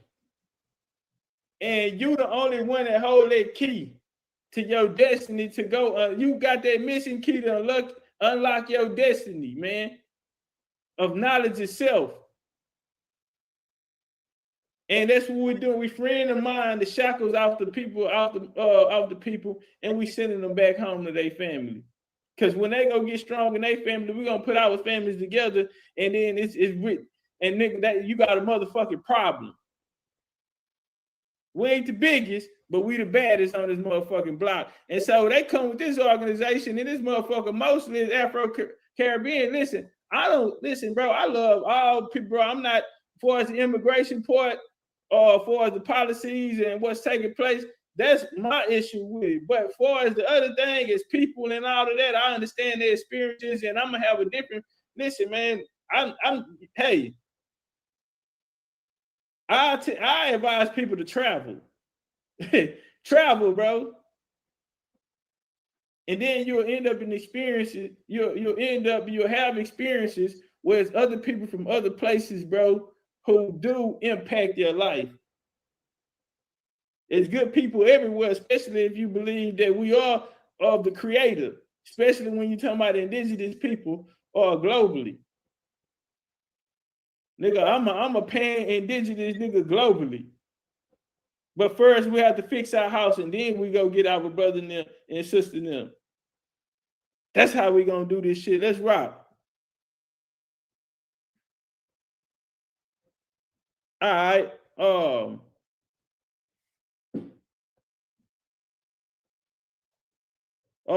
Josiah Ford, nationalist immigrationist who was born in Bridgetown, Barbados, the son of Edward Ford and Elizabeth.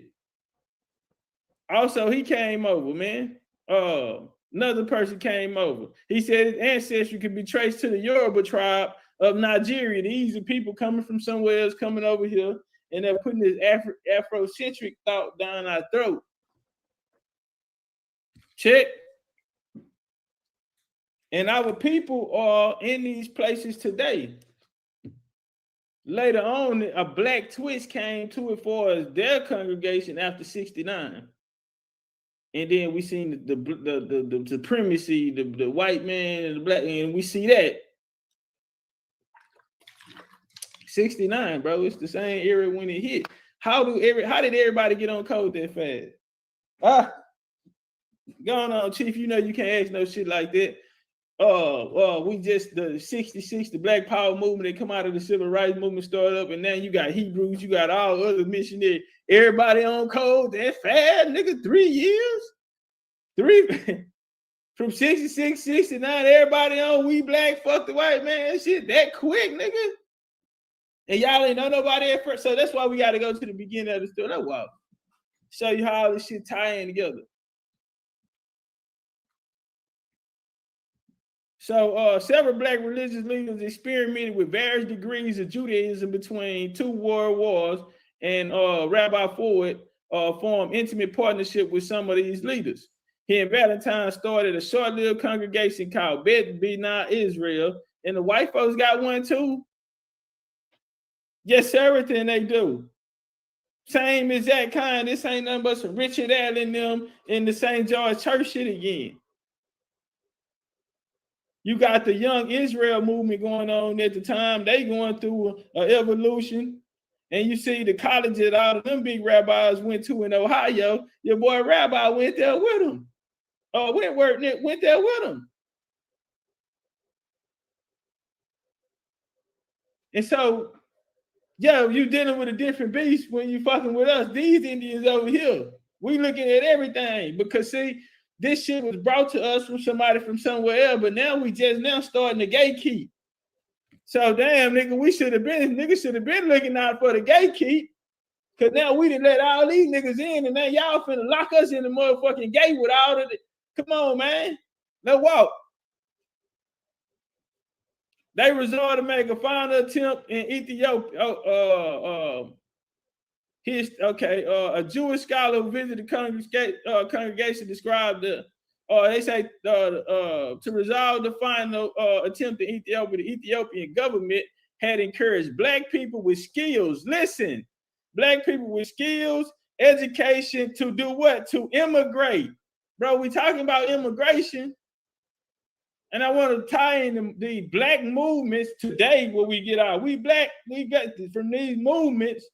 They were a part of immigration movements. But see, they coming from somewhere else. They not from this soil. Let's walk, because it's a Negro experience right now, but they coming from somewhere else, so they not fitting this Negro experience.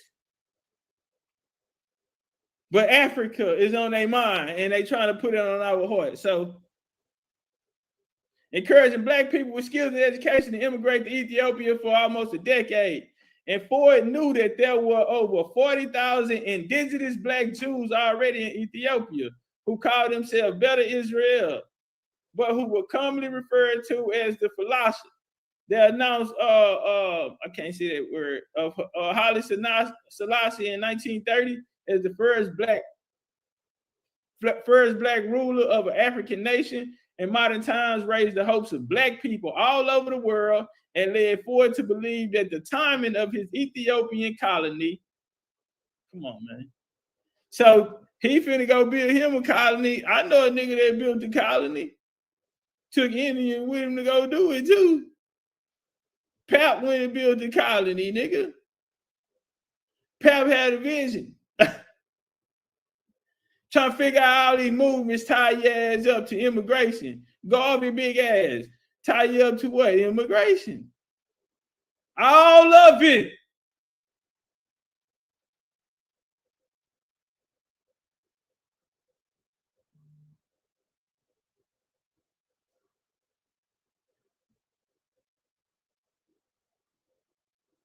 Man, let's walk.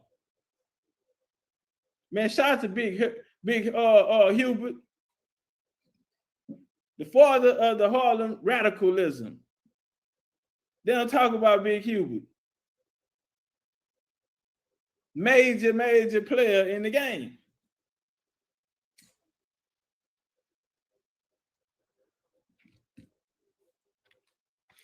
Yeah, they don't talk about Big Hubert. Let's walk. There you go. Hen. Black ass hen. Huh? A West Indies American writer. I ain't got no knock from the West Indies, but all I'm saying is all the niggas that led y'all black revolutions,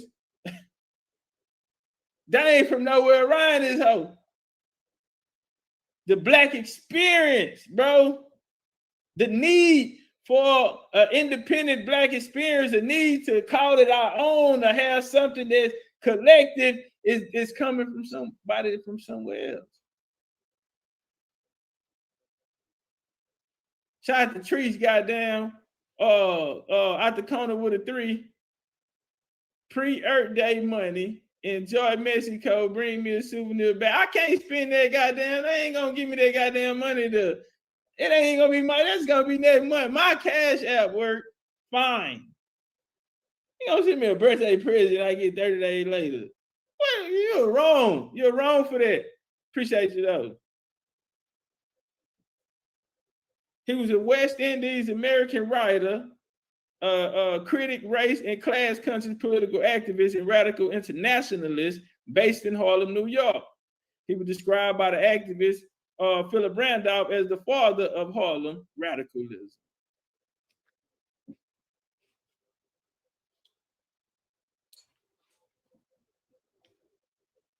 I said thank you. An immigrant from St. Croix. Turn up, man. Cause see, we did lock the door, and somebody that say, well, but they went here before 1870, so they can't count. Listen, ain't nobody tell you that you needed no collective thought on this blackness or something to protect from this white supremacy and from all of these other things. Listen, that concept is gonna come out of this, out of these people. These are the leaders of the movement. This is where it comes from. It don't come from us. We've been saying it all along. My bad, I'm over here talking shit. Let me honestly say, damn, I hit the Cash App sheet. Don't do that.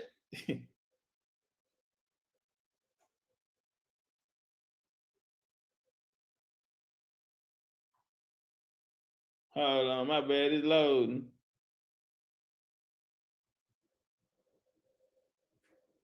Appreciate that love, sweet Libra.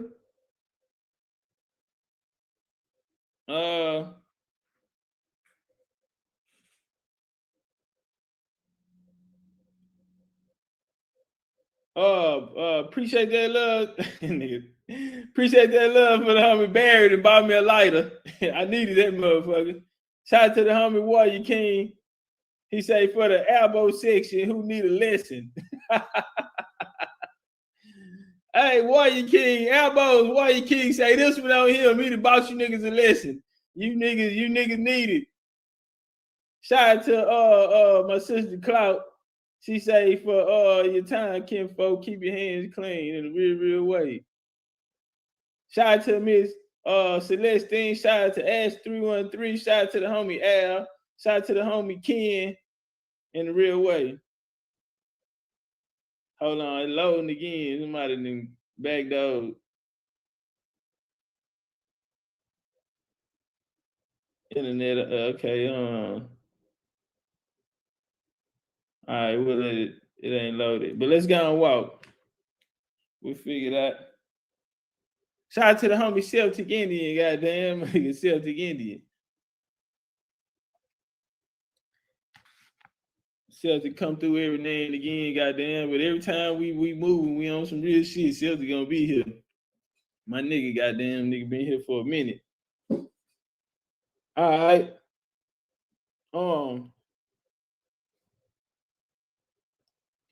Hold on, y'all. So they still in the damn cash app. Hold up. I'm trying to get the motherfucker to load.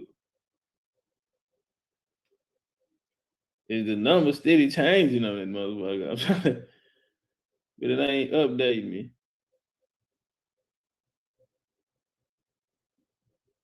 We'll get it, y'all. Yeah, let me I don't want to lose my. Come on, bitch.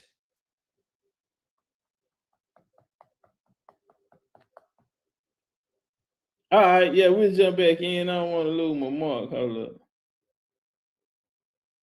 Hold on. Two just came in. Let me see. Where you at, goddamn? Okay, shout out to Renee and shout out to Tifa, spoil ass. Just a little, goddamn it. Just a little bit, not that much, just a little bit.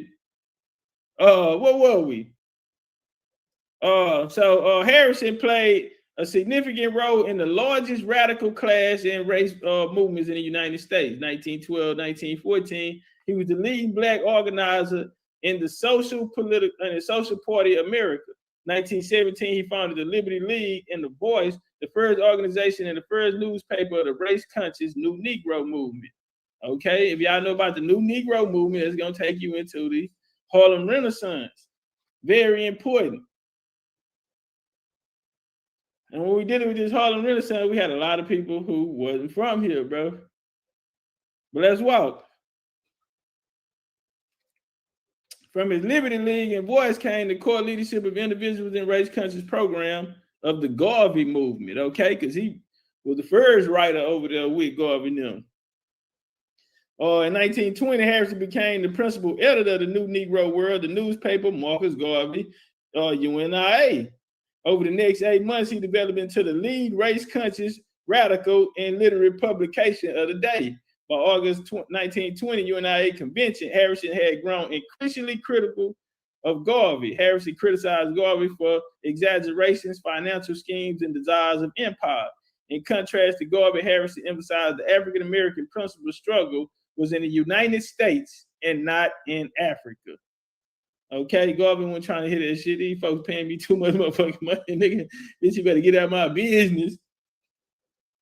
Fucking with these big money white boys, nigga, tycoons, nigga, get out of my motherfucking business, nigga. I'm sending these niggas ass to Africa. Yeah, it is. And so while all of these things are taking place, you know, they put it on the white man. Garvey said, I'm not stop fucking with them niggas. And, you know, that white boy say he want to go, they hell I want to go. They got to go. Out of organizations like that, came your African Blood Brotherhood.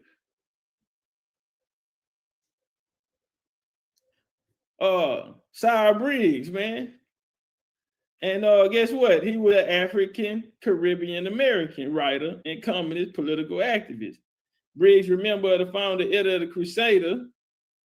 He started that was a magazine of the New Negro movement of the 1920s. He come out of the New Negro movement, shit they was doing. The ABB, African Blood Brotherhood, a small but historical, important radical organization dedicated to the advancement cause of Pan-Africanism. What is you talking about?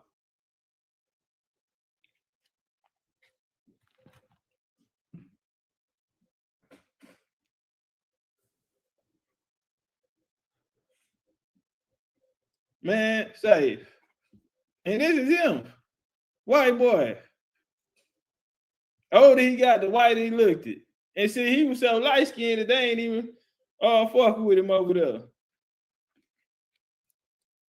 Yeah, his father, Louis Briggs, was a white plantation overseer.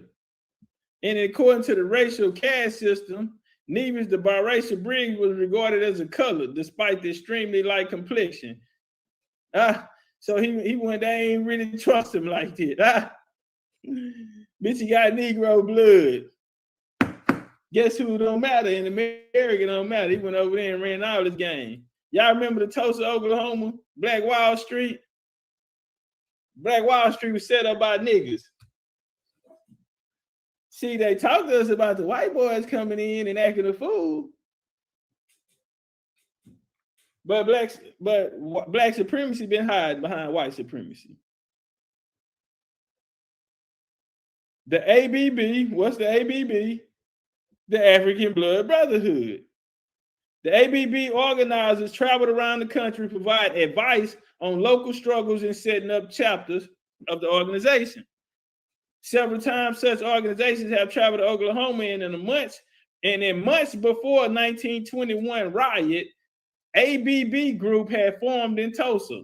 Okay, most of its members were World War I veterans in the days of the riot, and local officials told the New York Times organizers of the African Blood Brotherhood passed through Oklahoma about 60 days ago and organized a chapter of a secret society in Tulsa.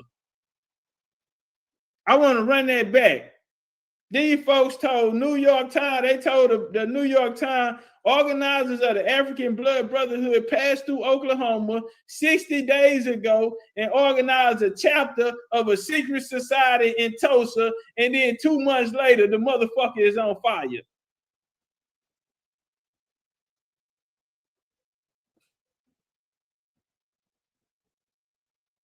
And they want to know why the Indian have a problem with this black shit.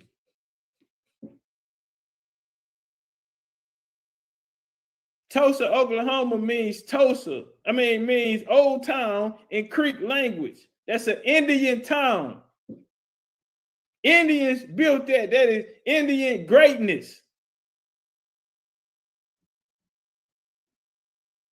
And it was black people came in and tore it down. Why? Because they understood, even though we were black, we weren't the same people, and we got tricked out our spot. And it was blamed on a white boy. But like they told the paper 60 days ago, here come these niggas right here. Some Pan-African ass niggas.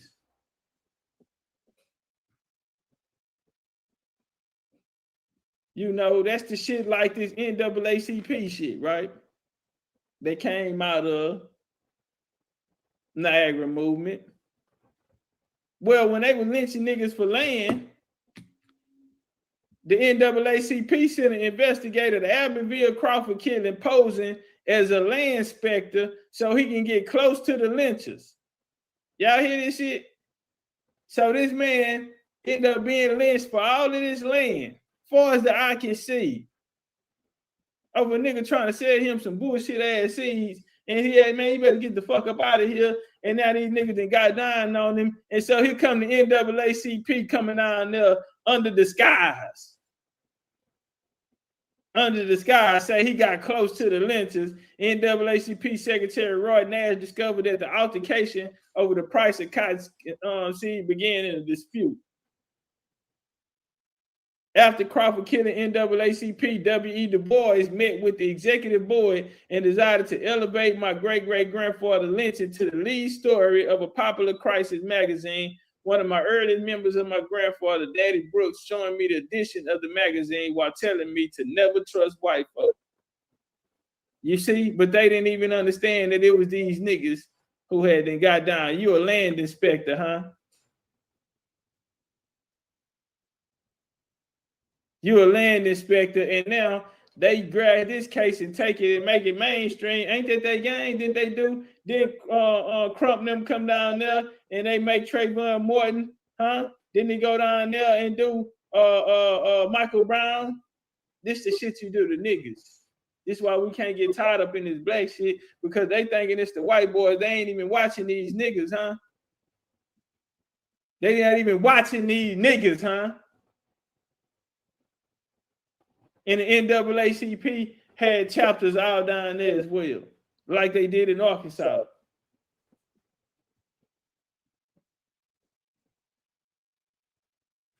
Okay? In another case, what they do, they make it front screen. It is named in Mississippi, 1955, a mother insisted, Congress passed an Emmett Till bill to make the lynching crime a hate crime. They just passed it. In 55, his mother insisted on an open funeral casket to show the world that her son had been done to a child, became a pivotal moment in the civil rights era. See, this black experience, they always use us and they play on our emotions to put us in this inferior state. Like we need a fucking God or somebody to come help us get these people off us or come out of oppression. And then you got niggas on the line, these organizations we done walk down who are not from here, but they'll represent saying we're fighting for your rights, but ain't nigga long as this shit been going on. Y'all see how long we done started in the 1800s. 1787, them niggas started the Free African Society. They say they've been looking out for civil rights and shit. Niagara movement and all of this here. Ain't nothing getting stopped, but every time it's going down, these people are on the scene. Under the skies and shit, posing as land inspectors, and then now nigga hung. The fuck out of here. The bill would make it, this type of shit. But the Emmett Till case is what helped usher in the civil rights movement. Okay? Helped usher it in. Political movement from 54 to 68, abolished the institution of racial segregation, discrimination, disenfranchisement throughout the United States. It had its origins in the Reconstruction era during the late 1800s. The origins of it. So these are the same people. If nothing got done back then, what the fuck is gonna get done for now? It's 100 years later from that Reconstruction period. These are the players on the board now. I want y'all to understand, but they're steady saying we're making progress. Hold on, they gonna do this. We gonna get them to do this. Y'all just chill, stay non-violent, give up the land, keep God first, believe in Jesus, and that's why it's pastors and Christians leading them more. And just like they led you niggas on the Exodus and then told you to go to Africa, Henry McNeil and them and shit like, man, that's wow. Shout out to the NOI, goddammit. At that time, you had people who put pride in you and they used Islam to do it. And built strong brothers, something that actually build character, made you want to be a black man. You know, I got the book in there, The Message of the Black Man. But it was a black message and it was unity. And it did bring strength, and it was a way that helped a lot of people, but it didn't teach us that we was from America.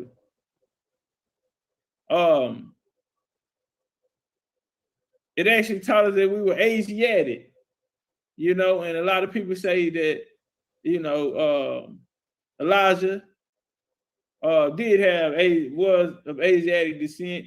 For Muhammad, also shout out to Muhammad Fred, Barbershop Conversation. He got a great interview with Ali, old wife, with one of Ali wives, and she did tell about knowing Farad Muhammad, his family. They were from the Middle East. She lived with him in Oakland, and you know what I mean, and did tell that story. But again, these were people that wasn't from here, but at that time, there was something on the board.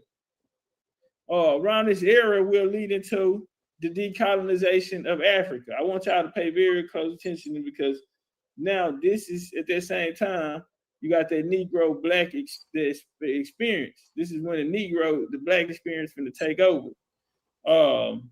Decolonization of Africa. So this is the result. Now they're going to free them or get them independence.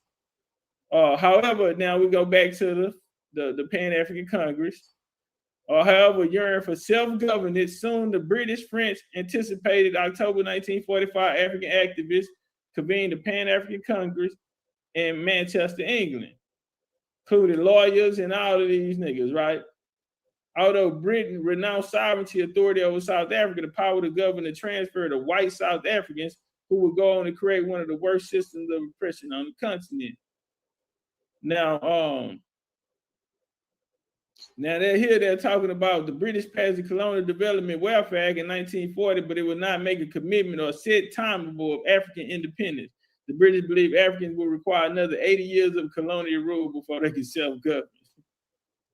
And we get people like this here, man, Kwame, right? He traveled to the U.S. in 1935. I'm going to show you, because when we talk about a Black experience and we say that these Africans are not going to be included, listen, we'll talk about the intention. Why was this brought about? Where did this Black shit come from? This wasn't nothing, because they say it was to take back ours and have pride in our self-pride, and because we always been taught we ain't shit, and you know what I mean? And so we have Kwame. Let's walk this bitch down. He came to the U.S. in 1935 to pursue higher education, went to Lincoln University, the first historical Black college, HBCU, founded during slavery. This is where he go, right? They write this story. Got to give him a good bio for you niggas. Lincoln was an ideal atmosphere for Nkrumah, who studied the social science, philosophy, and theology. He became involved in the African-American struggle. I wish you gatekeeping, them niggas was around the gatekeep then, right? Somebody could have checked that shit. See, because now we in the hole. This is why I'm saying we ain't got time. We have to. We are going to be patient, but we need you to hear what we are saying. We have to go now. We need to get up. We got to be laced up. We got to be packing up, because, nigga, these in the 50s, in the 40s, nigga, they been setting this up. Let's walk. He became involved with the African-American struggle. How, Sway? This nigga. Through the work with the African Students Association, where he served as a president for several years. That's how he got involved with the struggle. He know you, nigga. He can speak on your culture and all this type of shit now. Before first, second gen, though. Wow, this is how really it is, man. Where he served as president, as well as on the Council of Affairs with who? W.E. Du Bois. Same nigga that was at the lynching ground and all of this shit here, Pan-African Congress. I want y'all to walk with me. But W.E. Du Bois in Black experience is a great. He's a legend. He's somebody we should look up to. The Indians, we don't feel that way, because these niggas are the reason why we're in the position that we're in. Let's walk. All right. He became a licensed Presbyterian clergyman, giving him access to speaking engagements in numerous African-American churches. They got this nigga, helped him become his license. He got licensed. And now guess what he doing? He's speaking in African-American churches. Check. And Nkrumah worked during his college days, doing odd jobs and experience. Yeah, right. Leaving the U.S., this nigga down there in Mississippi, Alabama, in your grandma's church, nigga. Got this African boy nigga in the 50s. In your grandma's church. Talking about we all need to get along. Again, they steady trying to get a nigga ass mind off of the land. See, at this time, you Negroes, though, he in there eating fried chicken, y'all cutting them watermelon. You hear me? Frying that good old fish and shit. It's a Big Mama church. This nigga. And you know what he gonna do? He gonna go on to become the first president of Ghana. Check. Before he became the president of Ghana, he was in your grandma's church in the South, nigga. Eat sweet potato pie, pecan pie. Fuck you talking about? Potato salad, nigga, ribs.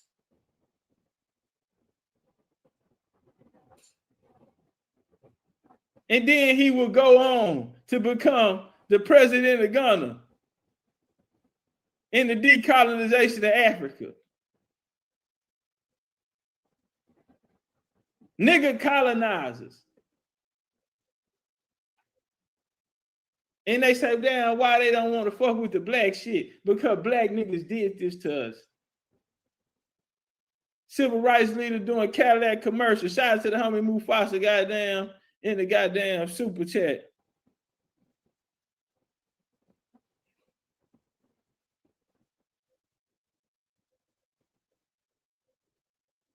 Now, through this Pan-African movement, they say in our schools, we're going to attach great importance to scientific and technical subjects at all levels of education.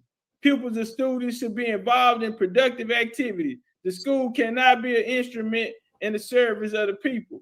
And our education programs make sure, first and foremost, that the child knows his loyalty to his nation, Africa.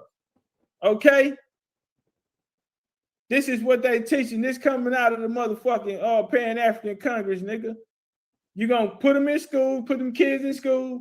Then you're going to teach them about the importance of their African nation. Finally, the world must also rehabilitate our value heroes and who were treated with the contempt by colonialism.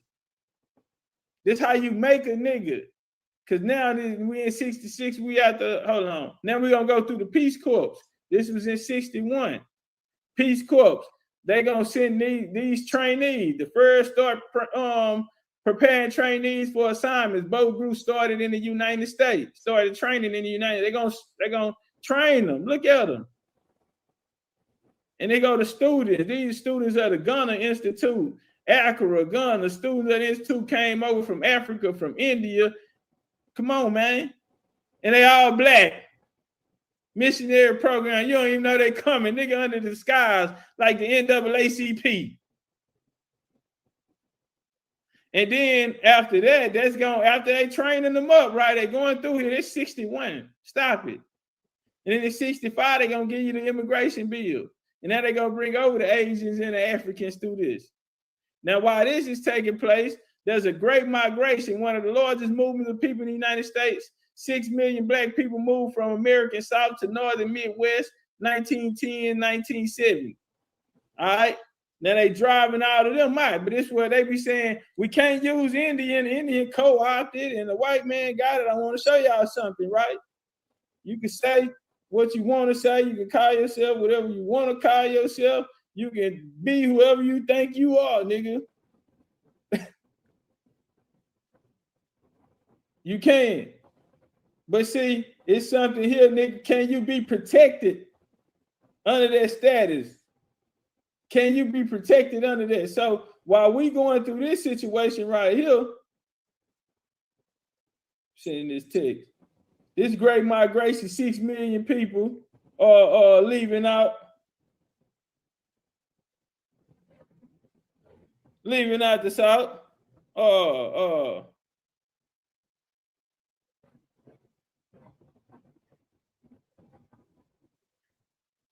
Hey, appreciate that love, Tony. Appreciate that love, Renzo D228 in the cash app. While this is taking place, you also have what is called the American Indian urban relocation around the same time, a little bit before, through leading up into the civil rights. Right now, what this is taking place with these Native Americans, right? The policy eliminated much government support for Indian tribes and ended the protected trust status of the Indian-owned lands. In response to this policy, the BIA began voluntary urban relocation program. Indians can move from rural areas, from their rural areas to such as Chicago, Denver, Los Angeles, Cleveland, Seattle. U.S. government efforts to assimilate American Indians into mainstream culture can be seen throughout the 20th century, right? Now, in 53, Congress established a new policy, American Indian termination. This is when they started kicking out a lot of people out of tribes. They started cutting budgets. You got to understand, all through that coolie trade through the 1800s coming up, you had the Manila gallon still pumping through the 1800s, kind of ended around 1812, but it still was remnants of it, and it was people that was already here. But then you had that coolie trade with the Asians on the plantations and shit with the niggas, and then you gonna have U.S. against the Filipino wars. They're gonna bring a lot of these people over. So you got. Then they start having these world fairs and the 1910s, world fairs in the 20th century and all of this shit here, right? Then they put out money. See, it was funding. So when we go back to 02, Taft had funding in there. he named them brown pride. So whenever you hear Mexicans called brown pride or whatever, that was the name for these people that were being brought over these Philippines. So they shared that experience of that brown pride. They're gonna create them into them. The U.S. government put in money, a program to what they call civilize these people. So you hear about the civilization plan from Washington and them, but there was a civilization plan came through here through Howard Taft and them, right? So they start organizing them people. These people that they had in these fairs and all of these people that they were bringing over here, where are they? What did they get classified as? Well, the money out of those programs started running out, bro. And they didn't want to fuck with it anymore. They were moving on. So now we're in a different place where they finna eliminate all that money, the game over. They got the pictures. They did all of this shit here. At this time, they are basically running because you had the new Indian Act. You had the Curtis Act where they came and swept all that land from the Dawes Road. Then they come back with the new Indian Act.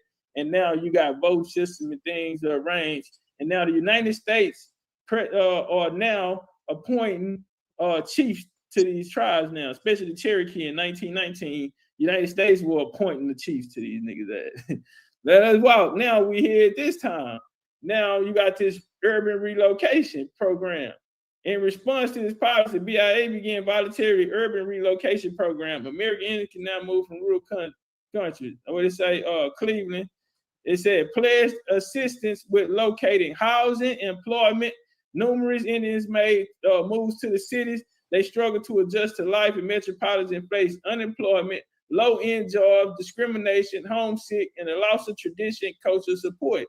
The urban relocation program changed the face of cities as well as American Indian culture. American Indians who returned to the reservation often found that they did not fit in with those who stayed behind. This is very important because when they're moving us in these places, they were moving them as well. And I want to show y'all something, right? Because your ass ain't end up in no motherfucking location with no Indian nigga. You ended up in there with a Mexican. Yeah, that point. So see the red line and then the ghettos and these activities didn't come until after the migrations. That's why it's immigration. You keep seeing the shift. I also want to point out during this era when they was having like the Wall Street era and all of that shit that was coming through. You also you had migrations taking place at that time as well. Damn, I forgot what I was gonna say on that. Fuck me up. But anyway, so now they moving them around as well.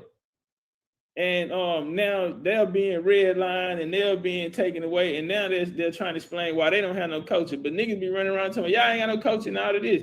Listen, bro, they went through boarding schools, they went through this. They didn't have a history here. We remember more shit than them. We have more relationship with the land. These are foreign people being brought here. They went through a program, a government program that was gone. They gave them this identity, who they were. Now, at this time, civil rights, when they gonna come through, what they gonna do? They gonna integrate. So that's what they're doing. That's what they're doing with this situation. They are integrating niggas. Let's walk. So while that's taking place, you got something going on called white flight. So now they moving them, they bringing them off the reservations, they cutting support and all of this shit here. That program shit is over. The gig is up. And so now you got some shit called white flight. In the 70s, the nation covered the large scale of migrations of white Americans. The reported Immigration Commission of Louisiana for the past year estimate white exodus from the southern Atlantic states, Alabama, Mississippi, the trans-Mississippi regions, at scores of thousands. By 1888, the rhetoric typical of the Walter with the state, hold on, it's a white flight is the sudden and gradual large-scale migrations of white people from areas becoming more racially and ethno-culturally diverse. Started in 1950s and 60s, terms became popular in the United States. And then you got this white flight. So it's not just niggas moving around. You got them, you got these relocating these motherfuckers' ass. Ain't no money and they shutting down these reservation programs and shit. And white folks is moving as well. White folks is getting your land, nigga. They on the good shit. You in flood zones and hurricane zones and shit. Chi-Town Boy here in the super chat, goddamn. And Who was there before them? EJ, I'm born here. Rude. Appreciate that love, y'all, in the real way. Yeah, them niggas say, go back to Africa, Negroes. And so now this is going to bring us into, now they changed the name. They give us this, now we got these Africans over here in the church and shit preaching to us. Everybody that came from the Hebrews to all of these niggas that came, these organizations that came, they tried to teach us we from Africa, whether they was calling it Ethiopia at the time or what. You got a nigga who become the first president of Ghana, and now all these niggas say they from Ghana. You got the Peace Corps mission of these niggas over in Africa, and now they finna bring theirs over with us through HR 2580. And so now we got the relocations going on, you got the war going on, and we come back and these niggas say black is no longer beautiful as a label. Civil rights niggas, black is no longer labeled. Black people in this country, say Jesse Jackson, African Americans is more appropriate. Just as we were called colored, but we were not that. And then Negro, but we were not that. To be called black is just as baseless. Nigga, Jesse Jackson said that. Jesse Jackson said that. I gotta run it back. Jesse say, man, just as we were called colored, but we were not. And then they called us Negro, and we were not. He said, and to be called black is just as baseless. Can we get some bars from Jesse on that? So he said African American because now you got these Africans over this African immigration. But then Obama gonna come back on his ass and Obama gonna remove Negro. All right. He said the outdated words have been replaced with Asian American and African American. And now it's African American / black. Why? Because it has to fit for the day. You hear me? None of them legal titles give you anything for it because you don't have a nation. Negro for point was actually once preferred to black, a word many African Americans found offensive before the Civil Rights era. But Negro fell out of favor in 1970s as people preferred to identify as black or African American, disassociate themselves with where some resurrected thoughts of slavery, segregation. The U.S. Census dropped Negro in 2013 after Americans described it as offensive. It was an opinion census form as far back as 1900. And if they was gatekeeping, like they gatekeeping now, worried about other niggas from somewhere else speaking for us, Obama would have never been there because the black experience is what put him in there. He was the third black president, and he brought out quote unquote black people out of that. And that brought in the DACA, okay? And this is where a lot of these immigrants get to come over, and this is how they get to enjoy the fruits and the labors of America. Check. And African immigrants excel highest in the U.S. academics. They got great jobs. Every African I know drive a foreign. You hear me? They live in a good home, good lives, and man, fine wives and all type of shit. That black experience put us in the hole. Cause see, even though they light bright, it's a bad picture, but it's really bright up there, right? Kamala Harris becomes the first black and first Asian vice president. Check.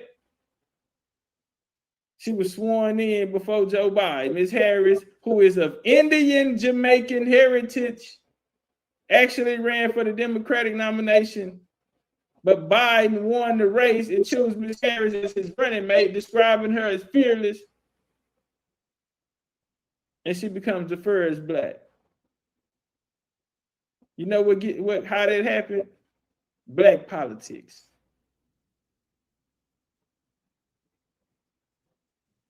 Let's talk about black politics because see, this immigration situation is not coming from white folks. White folks don't want niggas in this country. White folks don't like niggas.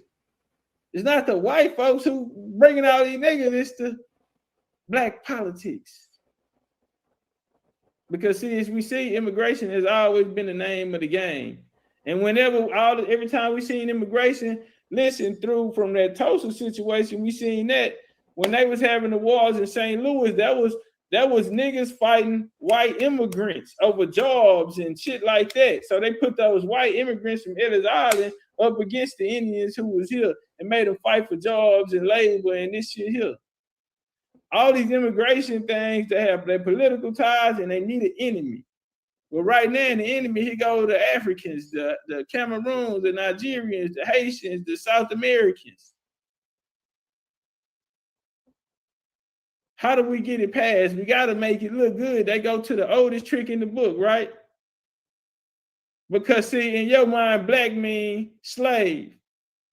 And so they give you a depiction of this action movie. Check.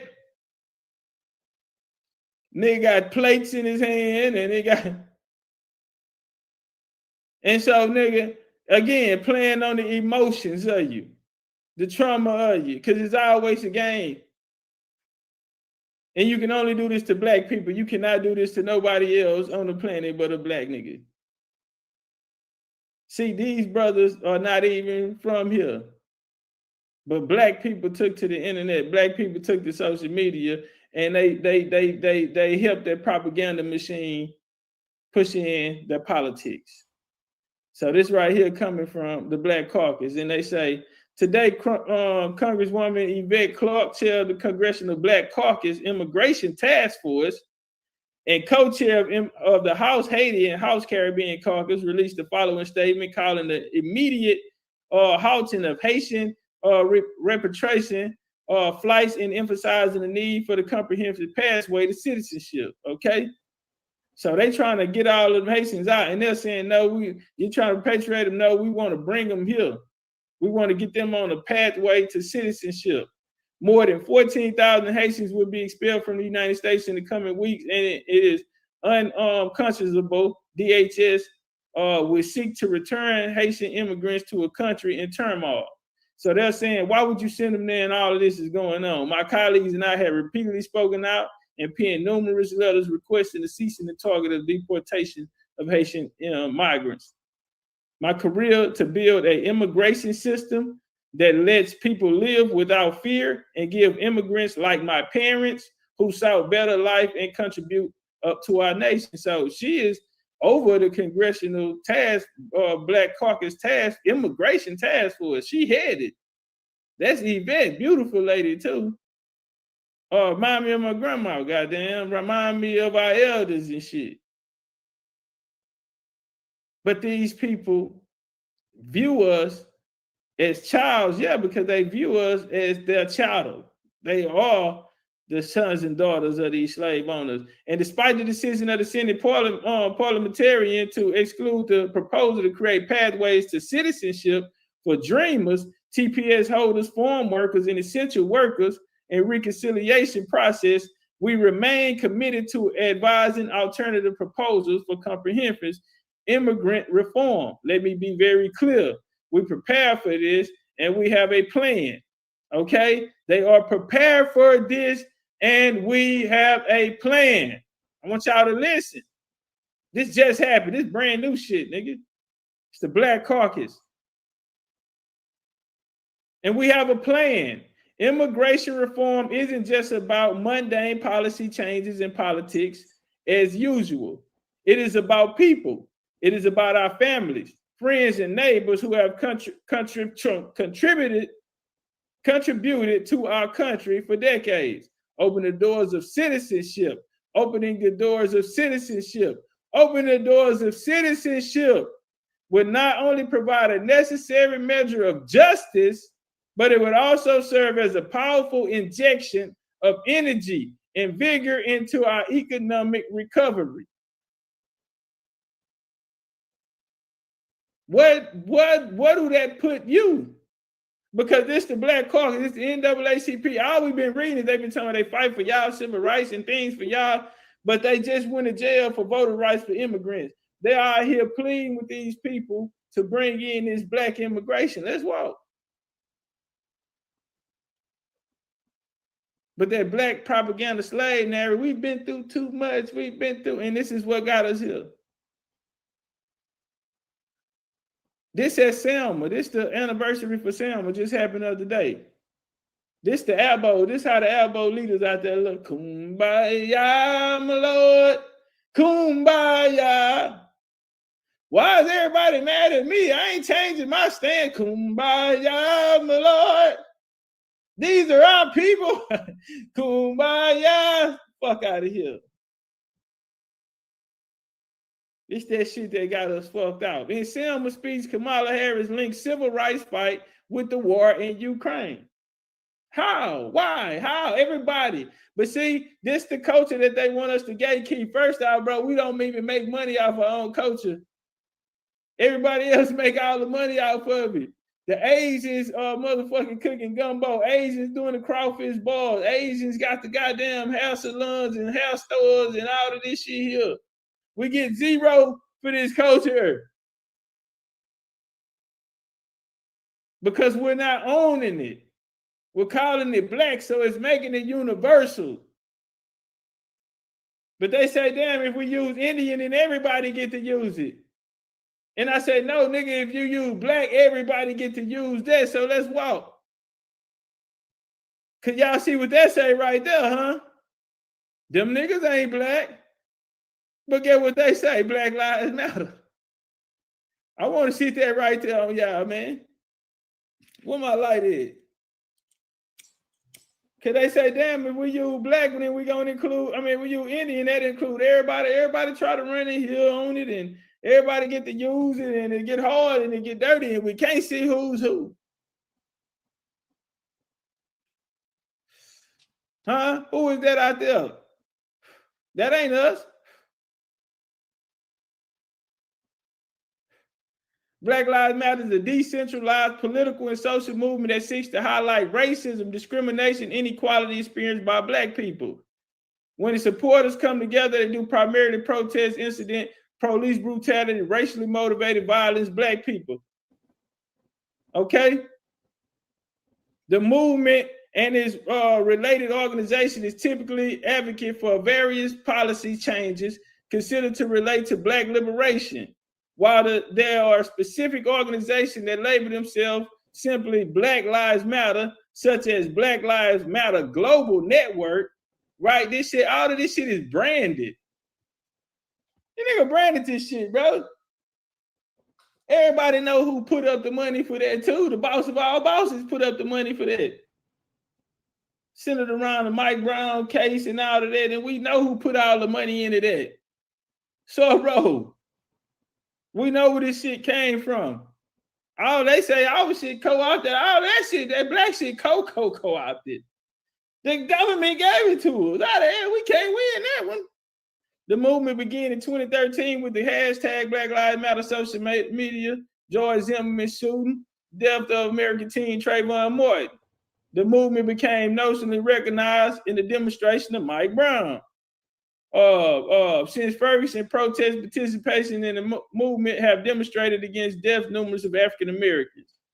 In 2015, guess what? Watch this. Black Lives Matter activists became involved in the 2016 United States presidential election. Check.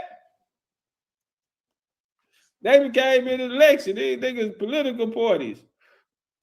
It's not ours. And so they say we can use, everybody can use ours, and then I put this out here.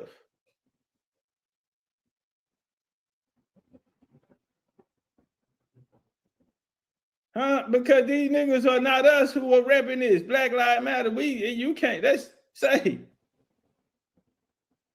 But they say maybe we should use this right here and go along with this government plan, go along with these people.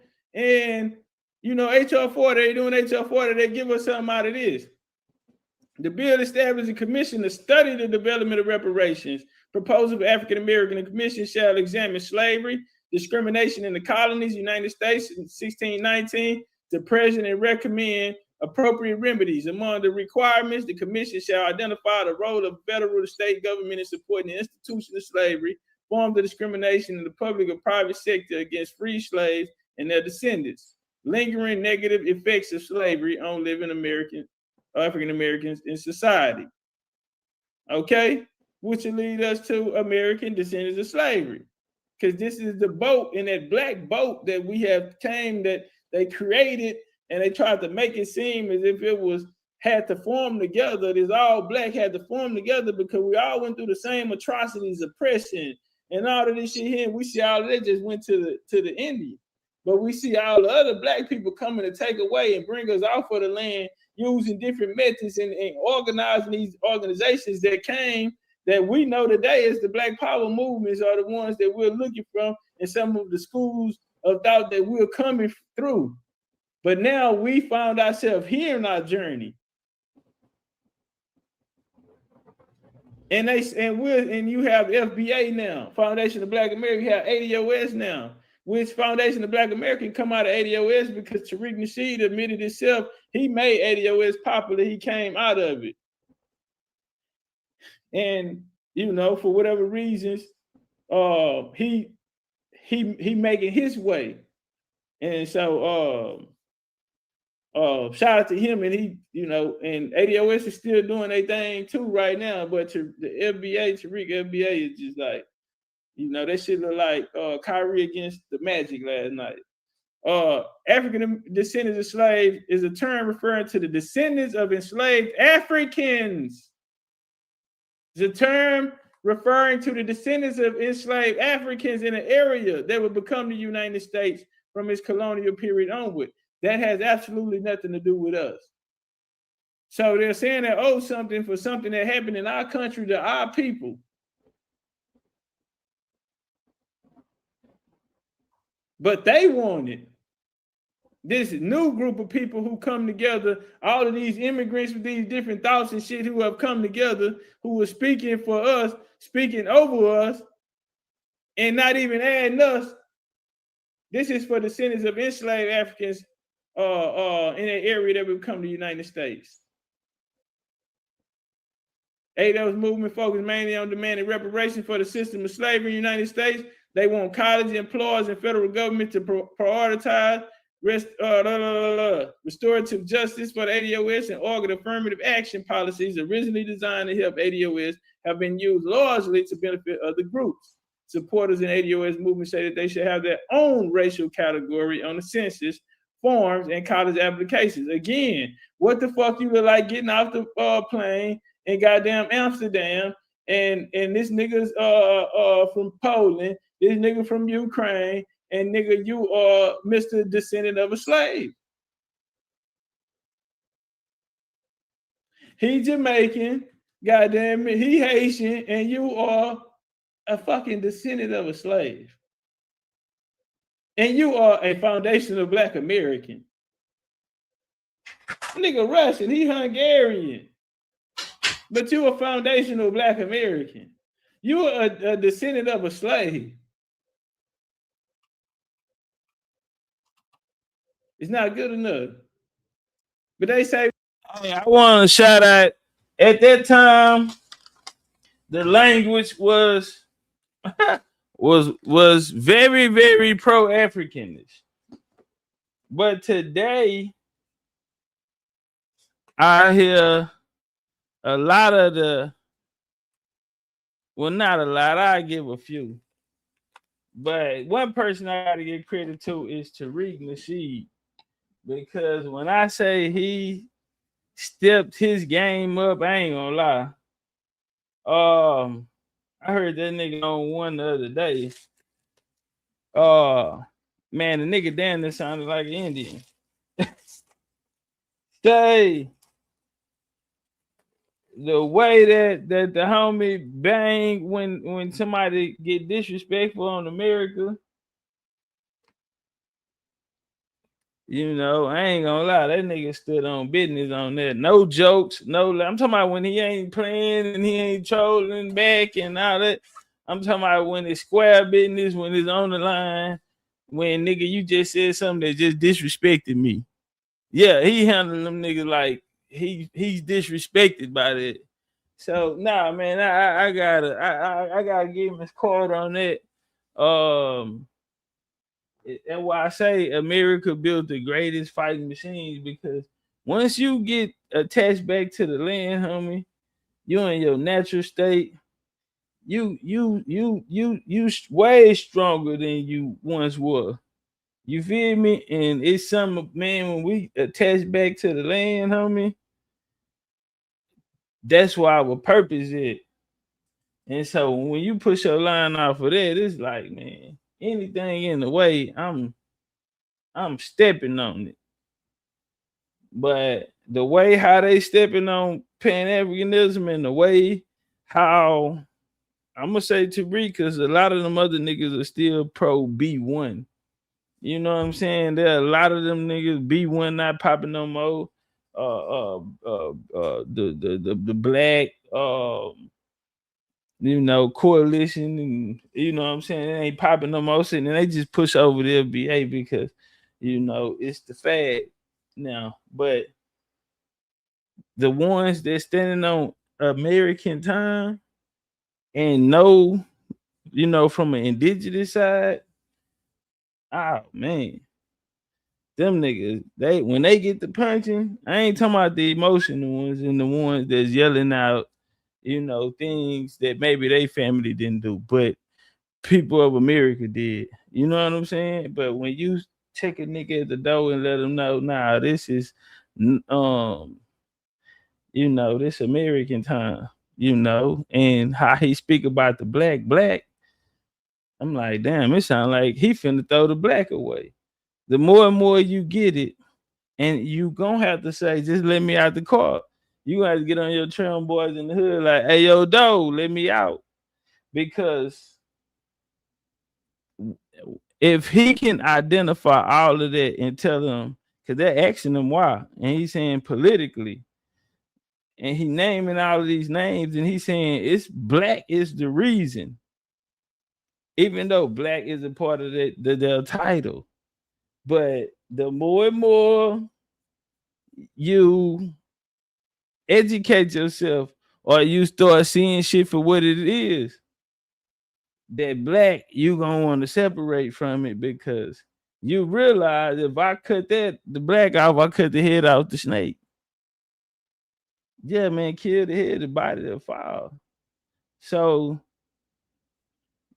yeah, I wouldn't be shocked in another 18 months and 2 years, or maybe earlier, that he make a call and say they dropping the black. Because once you see it, you can't unsee it. Once you see it, you can't unsee it. You got to remember, at this time, they felt like the Africans was their brothers and cousins and sisters, and that experience was them. But then today you have some, but then you got some Pan-Africans and some B1s, and you know what I'm saying? And so they have entered to the movement, but they're bringing in, what they once held on to. Now they just kept on the wave, you feel me? And now they can spew it through that. They can delineate, but they still look at an Indian or anything outside of the people that, you know what I'm saying, that doctrine that they once was in before they jumped on the wave, you feel me? It's still in them. And so that's where the conflicts and, on these social media platforms is coming from, when it is, you know what I'm saying, that type of energy. But what I'm seeing is the more and more questions come up, and when the answers are being answered, and they'll point out that black is the reason. Like I heard somebody ask him, well, then why don't y'all just stop being black? Oh, we have no problem with that. Oh, y'all don't? I said, dang, I turn man. Oh, y'all ain't? We don't have a problem with that. If that means that we can still, because you got to think about it. Roland Martin identified himself as a black man. Did y'all see Roland Poley last video? Oh, he turned up. He shot at FBA and everything. He like, yeah, I'm a real black man. Y'all not. You feel me? So yeah, he popped it so hard he ain't even let none of his panelists get out. He just spun the block. He pissed off. And this my game. Like Roland Martin is a black man. You feel me? So you are standing on something, and your foundation of something is that of a black man. So it's not the same. You feel me? It can't be the same. If you black and Roland Martin black, what do they say? You feel me? And so I think in the future, they're gonna be looking at getting rid of black. You heard it here first, nigga. Yeah, that you heard it. Listen, you heard it here first.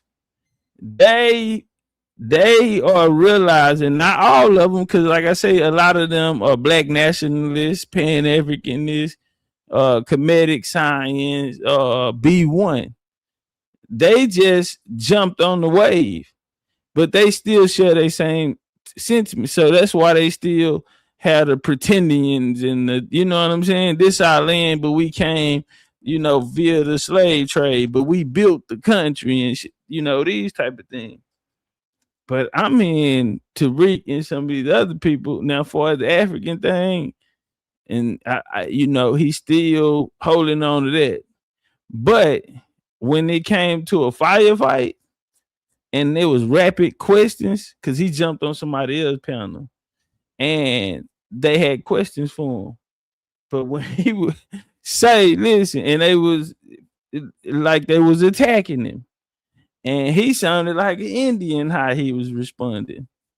And they was like, well, then if y'all don't represent black, like, well, we don't have to be black. Like what we do, we don't have to be black. On some, I'm like, damn, so y'all willing to take the black off the foundation?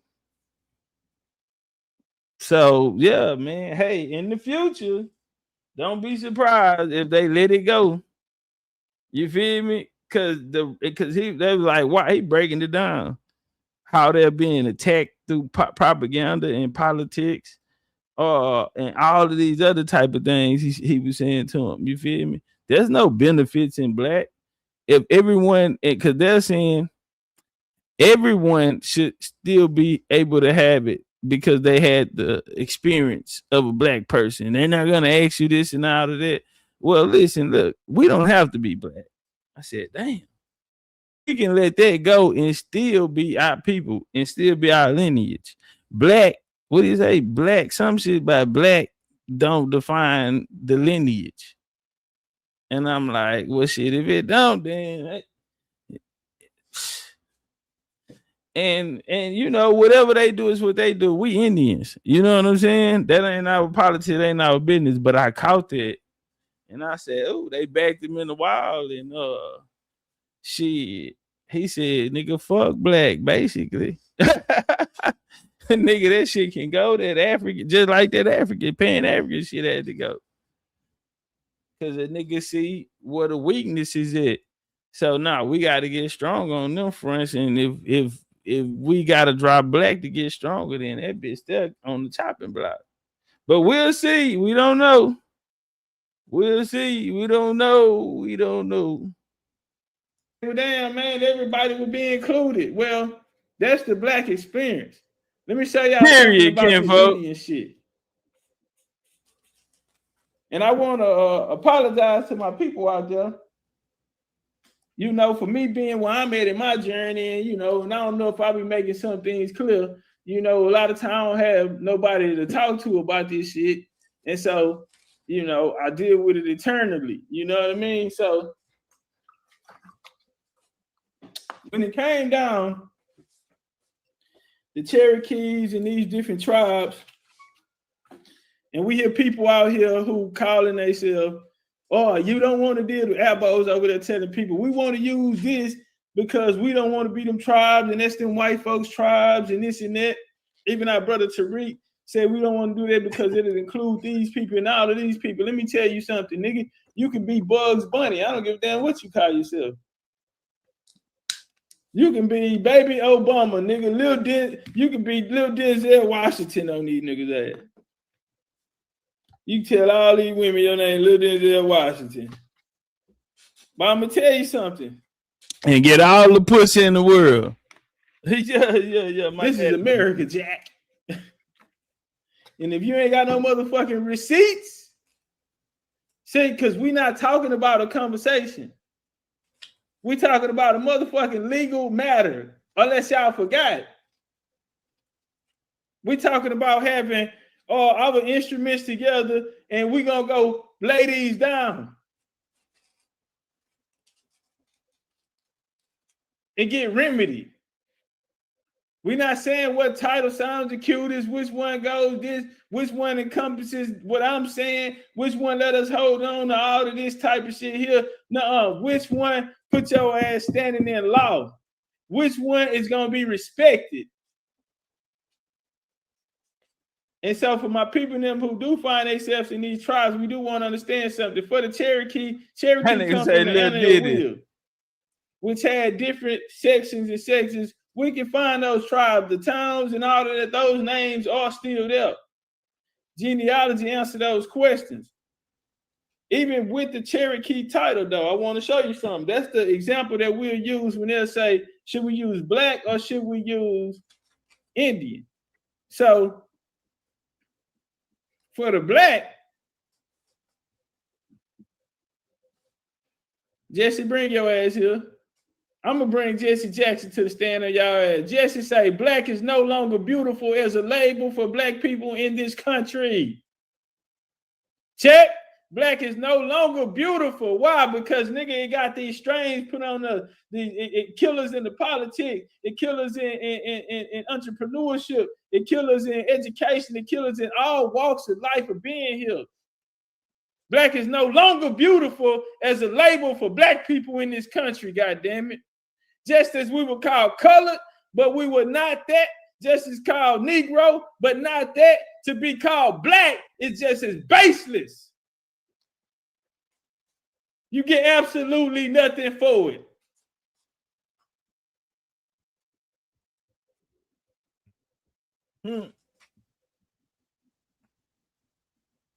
Not even the birthright. We're going to come to the Indian termination policy. They started terminating niggas who they wanted out the tribe after they took over the tribe, right? The white folks come in on Dawes Road. Niggas hear about the Dawes Road, but then you had the Curtis Act where they came back and took a lot of that land. Then they came back and started bringing in their own chiefs, appointing their own chiefs, 1919. Then you got the reorganization, the new Indian Act. Well, now they got vote system and now it's running just like the U.S. But see, now it's fully controlled by them. They took the fund and now they're going to took the land out of the trust and everything, and they're going to control this whole situation. That's why you see white chiefs and shit, and it's all white now. I want y'all to wake up. This is the 20s and shit, so watch how they do it. So Hold on, y'all. Now, this topic that this young brother, see, I can call him that because he a little nigga. He was a little nigga to me. Y'all, what he say? He say, this is my 2 years. You know what I'm saying? I'm settling into my 2 years. So he's a little homie to me. But this information that he was bringing out, and he was dropping it fluently and breaking it down, attempting, to the smallest fraction, and just trying to get people to open their eyes.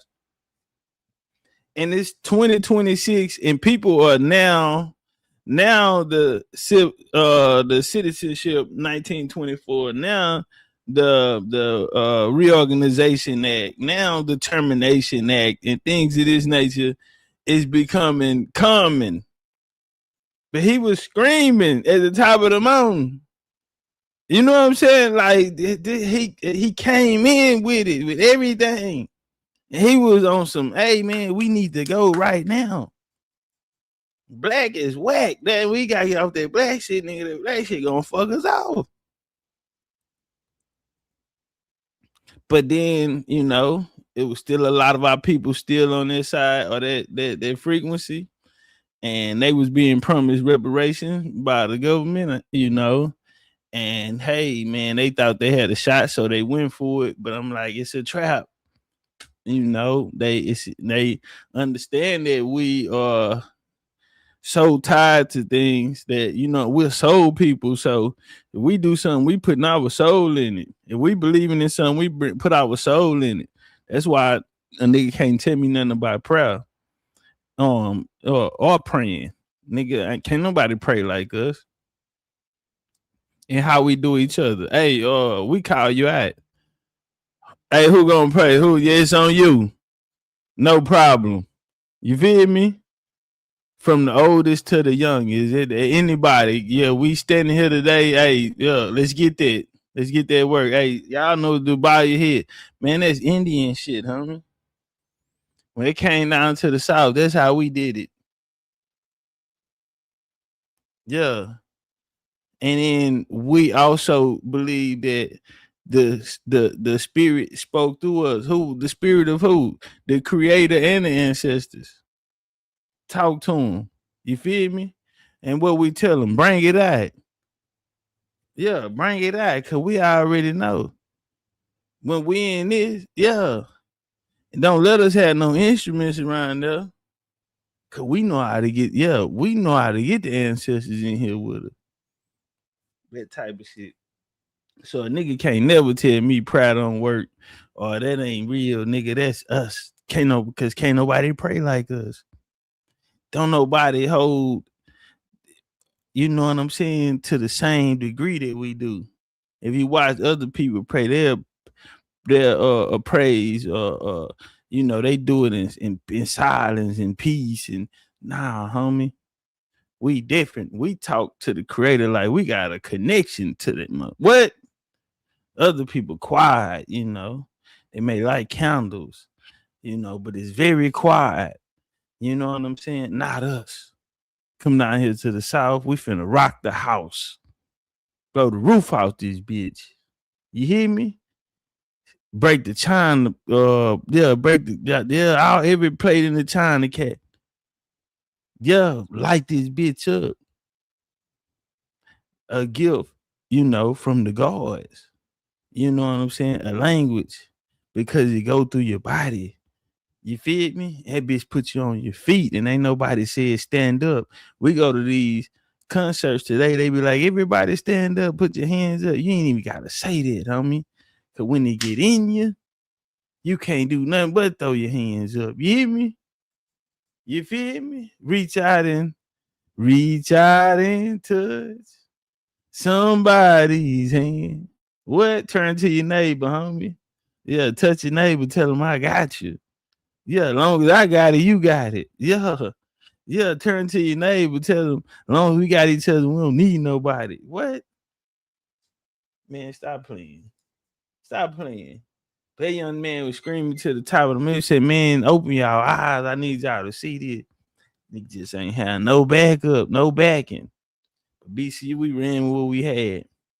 What'd he say? We ain't the biggest, but we damn sure the baddest. Yeah, we went up against the biggest. Everybody was bigger.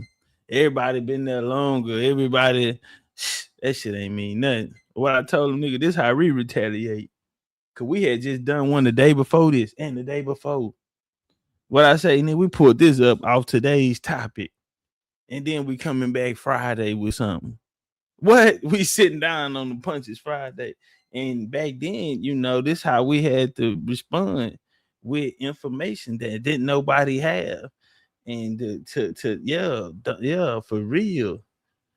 Yeah, in their face, on the block, in their trap, walk in your trap and take your trap. So then they come to Indian termination policy, or the Termination Act attempts to stop Indians and terminate tribes from receiving any special treatment because of their status as Indians. Okay, what do you get for Indians? Y'all ain't doing all this shit ain't just happened that long.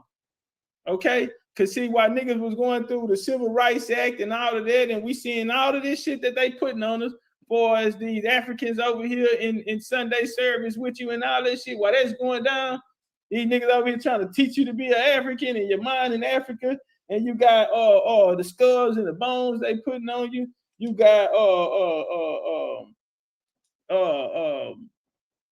these black scholars coming out, this new Afrocentric movement coming in, all this shit here. While all this shit taking place, man, they say they ain't respecting no more tribal governments, which had existed for centuries, lost most of their authority over tribal members and recognition by the United States. We'll scam them out, entity. See, because we finna learn, you niggas who don't be in the Indian world and maybe not aware of this type of shit here, especially you elbow ass niggas, this the shit y'all need to know. Not nothing. Say, my nigga, next time you say something about my elbow homies, homie, I'm going in on you. The Chief was on 10. Chief was like, Chief pressing the line and say, man, that nigga was on some Malcolm X looking out the window with the AK. Say, that nigga was on some Malcolm X, nigga. It is up. I don't know where it's coming from, but it's up with everybody with me right now. So, nigga, I don't know who coming. I'm on my Jason Bourne shit. But nah, shout out to the fam, man. I hope everybody over there doing good, man, and pushing positive, man. And goddamn it, we're gonna meet at our final destination. That's the motherfucking top. About happened of 50,000 years, 100,000 years. That's wild. They terminated the tribes of Indians, so they lost their state tax exemptions, the benefits they received from federal Indian program, and extensive land holdings. Okay, the Indians involved that was termination ended their recognition as Indians. The trust relationship with the United States ceased, and legally they became no different from any other citizen living. Okay? While they was doing that, guess what they was doing with niggas? Martin Luther King then was integrating you niggas' ass. Check. Civil rights movement was going on. They was integrating you niggas' ass. And then they locked it up with them. Ain't no Indian status, ain't none of that sovereignty shit for them because the treaties never went to them. And I'm gonna show you, we don't do no talking over here. And so this how they handled them niggas. They knew that shit was fake and it was played, but it got them through that era. And so now they got these preachers down here in the South. You understand me? And so they terminated all of that shit. And then they're gonna come back and modify their constitution. And the modern constitution of the Cherokee Nation approved the Commission Indian Affairs September the 5th in 75. This happened in 75. We know in the 20s, 1820, they got their first constitution. They're gonna come back and break it down. Now they see white boys in there, right?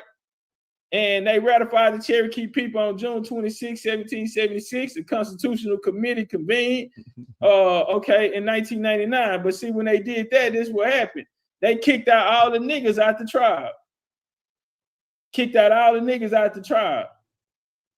Now, that's a problem because, see, you got Pan-Africans and other motherfuckers running around here not even respecting the work your ancestors put in. That's why you got to know your genealogy, your story, and attach yourself to it. This is not just history. It's his story until you see yourself in the motherfucker. So that's why the genealogy key, so we can find where our family's at. Hold on, man. What that young nigga say? My bad, y'all. Be this fan that, hey, man, they just respect, real recognize real. Man, what that young nigga just said? In 1999. But see, when they did that, this is what happened. They kicked out all the niggas out the tribe.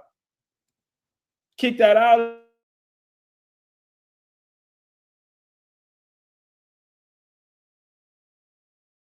problem. Because see, you got Pan-African here not even respecting the work your ancestors put in. That's why you got to listen to him. And he's a young pup. I know everybody was like, man, if you don't go sit your little bit ass down, that nigga standing there with a whole lot of air in his chest and he is on the table. Fuck, nigga, what? Like Oliver Cromwell, man, in Parliament on the table. Say, man, it's up, Charles. Fuck all that. What you talking about, nigga? Yeah, you looking at me like I'm a young nigga, but I ain't going. Story and attach yourself to it. This is not just history. It's his story until you see yourself in the motherfucker. Man, that young dude say it's his story. This ain't just history. Find yourself in it and attach yourself in it. This ain't just history. It's his story until you find your story. Bars. Say, man, that little young homie taught me something today. Say, I'm put that in my back pocket, little homie. What? He say, it's his story until you find your story. Boy, from a young homie. So that's why the genealogy key, so we can find where our families at. Did they participate in these wars? What was their involvement in? And that's your map. That's your key. Let's walk. Now watch this. So now they kick all the niggas out in 75. Under a new constitution, members first voted out intermarried whites, then the freedmen of the basis that they had no blood connection. Now that blood connection came through the Dawes Roll. That's when they came and fixed it and said, if you don't sign this roll, you not an Indian. At the same time, they did blood quantum, some shit that never happened before. And niggas paid to get on. Now they saying we can't use it because of that. I want to show you something. All right, because something happened before then. Now let's walk. Because we talking about titles that give your ass legal standing. Check titles that give you land, titles that, let's walk. And so under this new constitution, they kicked the niggas out. But in the 1970s, under decades of oppression of the Bureau of Indian Affairs, the Cherokees reorganized as a tribal nation. They reorganized, choosing their own leaders and allowing citizens the right to vote under a new constitution. And the first thing they did was kick the niggas out. But then we come back. On August the 30th, 2017, the Federal District Court, Cherokee Nation versus Nash, ruled that the Treaty of 1866, because see, after the Civil War, when they came back to the table, the Confederates were the mixed race. These Cherokees mixed race. Now, our family history, like we showed, these people tried to use the history of our family to create this new system. Some of our people them were part of it. Now, after the Civil War, we fought them. We ended the Civil War by kicking their ass. That was the last war. Hey, man, I like how the little homie ain't biased or nothing. He wasn't scared to say what the Indian did, good or bad. No, nigga, our people need the truth. Family, we all going back home anyway. So be biased for what? We all on the way back home. We got a long ride. You hear me? So goddamn, we might as well start telling the truth and gain some trust around here. Cause we ain't got nobody but us around here. Bars. We kicked their ass, the Cherokees, the Indians, the Creeks, and we did such a good job. And when they sat down for the 1866 treaty, they had to put it in law that we have ties to that. Listen, don't let nobody take nothing from you, especially the Creek. The Creek got 140 acres. They got half of everything the mixed race got. Your people them got too. Don't run away from these titles. We understand the history from it. Understand you do have a form of sovereignty in it because it is things we can do to get back in there and change things and have something for ourselves. We don't have to be under that government. We're outside of it now. We can go in, but like I say, that's for those who that apply to. And then so let's walk. So what happened was, could they say, should we use black or Indian? Everybody get to be included in all of this type of shit? Nuh-uh, because you're gonna have to prove it through bloodline who you are ancestrally. That's what makes you an Indian, not because you say you want to be. And when you do that and your bloodline ties you back to these things that are tied to treaties, mean laws that are standing in law, that ought to be respected. Let's walk. So Cherokee Nation, February 22nd, Cherokee Nation Supreme Court ruled that the opinion of Nash was binding on the Cherokee Nation and unanimously held that the Treaty of 1866, listen, the Treaty of 1866 placed limits on the nation government, such as any cause to amend the nation's constitution or pass other laws solely, listen, family, to deny freedmen descendants of rights of Cherokee citizenship shall never be law. Okay? Huh? They said it can never be law. But we trying to join they tribes when we got the power to build our own. Nobody never said we couldn't build our own. Because we grew up knowing we was Cherokee or whatever, and then we look over there and there's somebody that calling themselves that still don't mean we no. But people had misguided us and told us that is who we were a part of. No.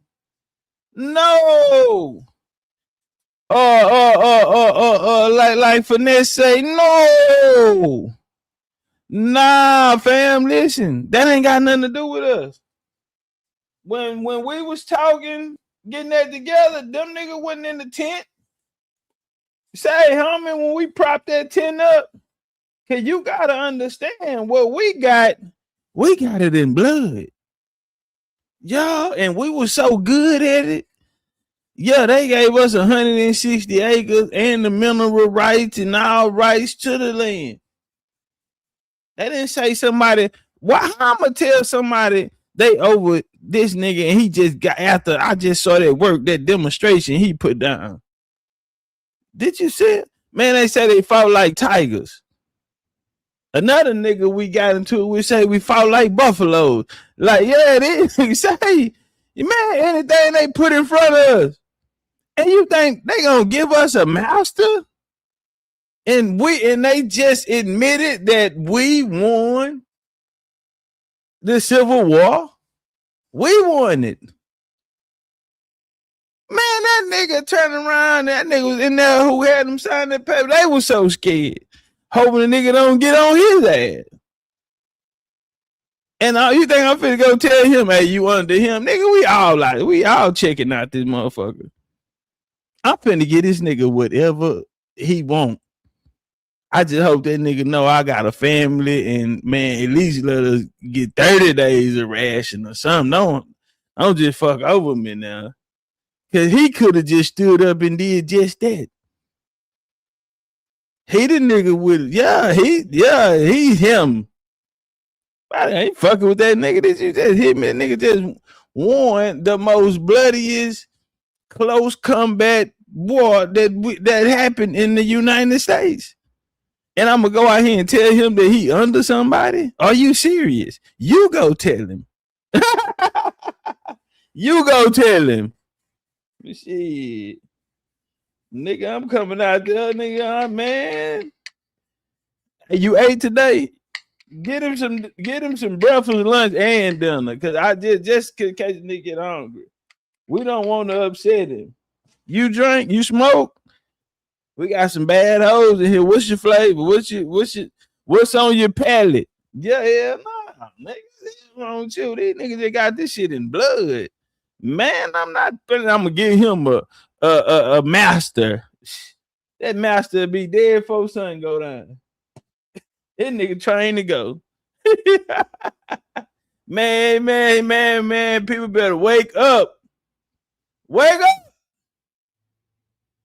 Wake up, family. That black shit is hindering us. And as long as we bringing it along with us, we shall take upon all the curses that it shall bestow on us, that it was created, its intention. Yeah. And it seeks out the vulnerable. When you get that genealogy, black can't fight a nigga with genealogy. It's spiritual. Cause now you're in touch with your ancestors. Black so spiritual. Why you think they call it black? They call it black because a nigga think you can see black. But when you turn the lights off, you can't see black. It's black because you can't see it, nigga. Yeah, it's black because it can sneak up on you in the dark. Yeah, all the curses are bestowed upon you as long as you carry that with you. But see, when you get genealogy, now you got ancestral protection. and that black can't handle you like that. Black ain't coming near no nigga with genealogy. You hear me? Like I said, it's the highest form of spirituality. Okay, get what? I heard my brother Dane, Capo, North Carolina, get what he say. I had a praying grandma. Yeah, bars. Hold on, bring it back because the young chief spitting. We finna get y'all out black or Indian, everybody get to be included in all of this type of shit. Nuh-uh. Because you're gonna have to prove it through bloodline who you are ancestrally. That's what makes you an Indian, not because you say you want to be. And when you do that and your bloodline ties you back to these things that are tied to treaties, meaning laws that are standing in law, that ought to be respected. Let's walk. So Cherokee Nation, February 22nd, Cherokee Nation Supreme Court ruled that the opinion of NAS was binding on the Cherokee Nation and unanimously held that the Treaty of 1866, listen, the Treaty of 1866 placed limits on the nation government, such as any cause to amend the nation's constitution or pass other laws solely, listen, family, to deny freedmen descendants of rights of Cherokee citizenship shall never be law. Okay, so this is break it down, not coming from a slave perspective or none of that. We won the war. That's why they didn't want to sit down and do that. They lost to us. But the United States, when they brought them back in, since they came from under the Confederate, we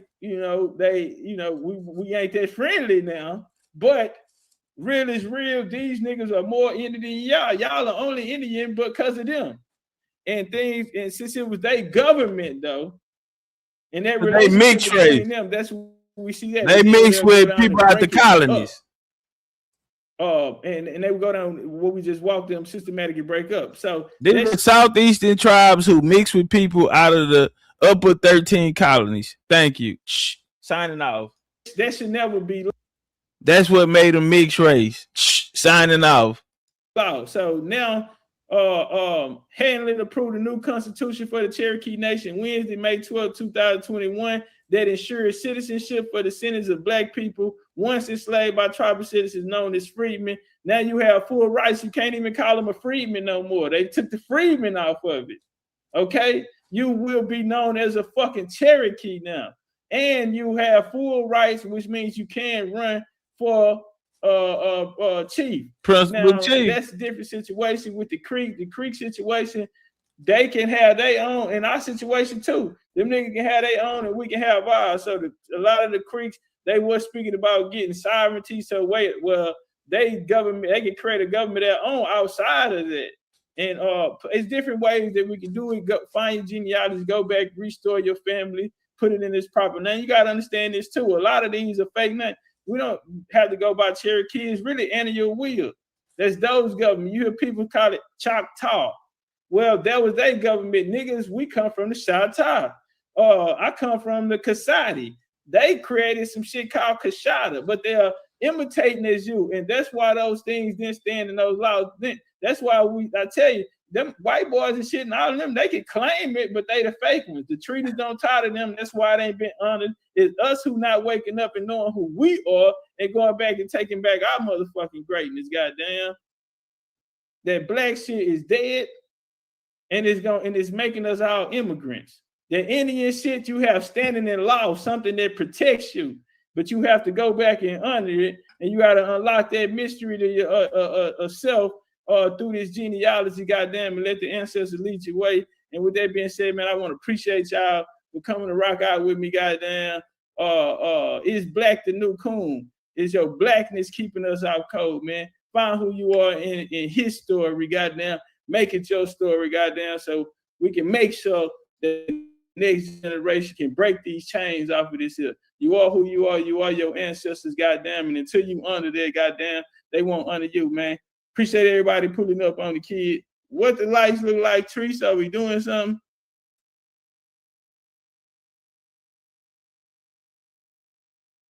Damn, you know what that nigga just said? Y'all didn't catch that part. Man, that young man just said, and we coming back in the morning.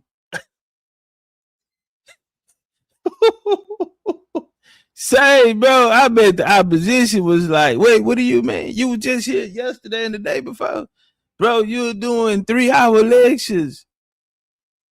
Like, what do you mean? That nigga said, and we'll be back tomorrow in the morning. Fam, you don't need no rest? Hell nah, nigga, it's up. What you mean? It's up, homie. We up in the scope. What's the scope? Nah. It's too many of y'all.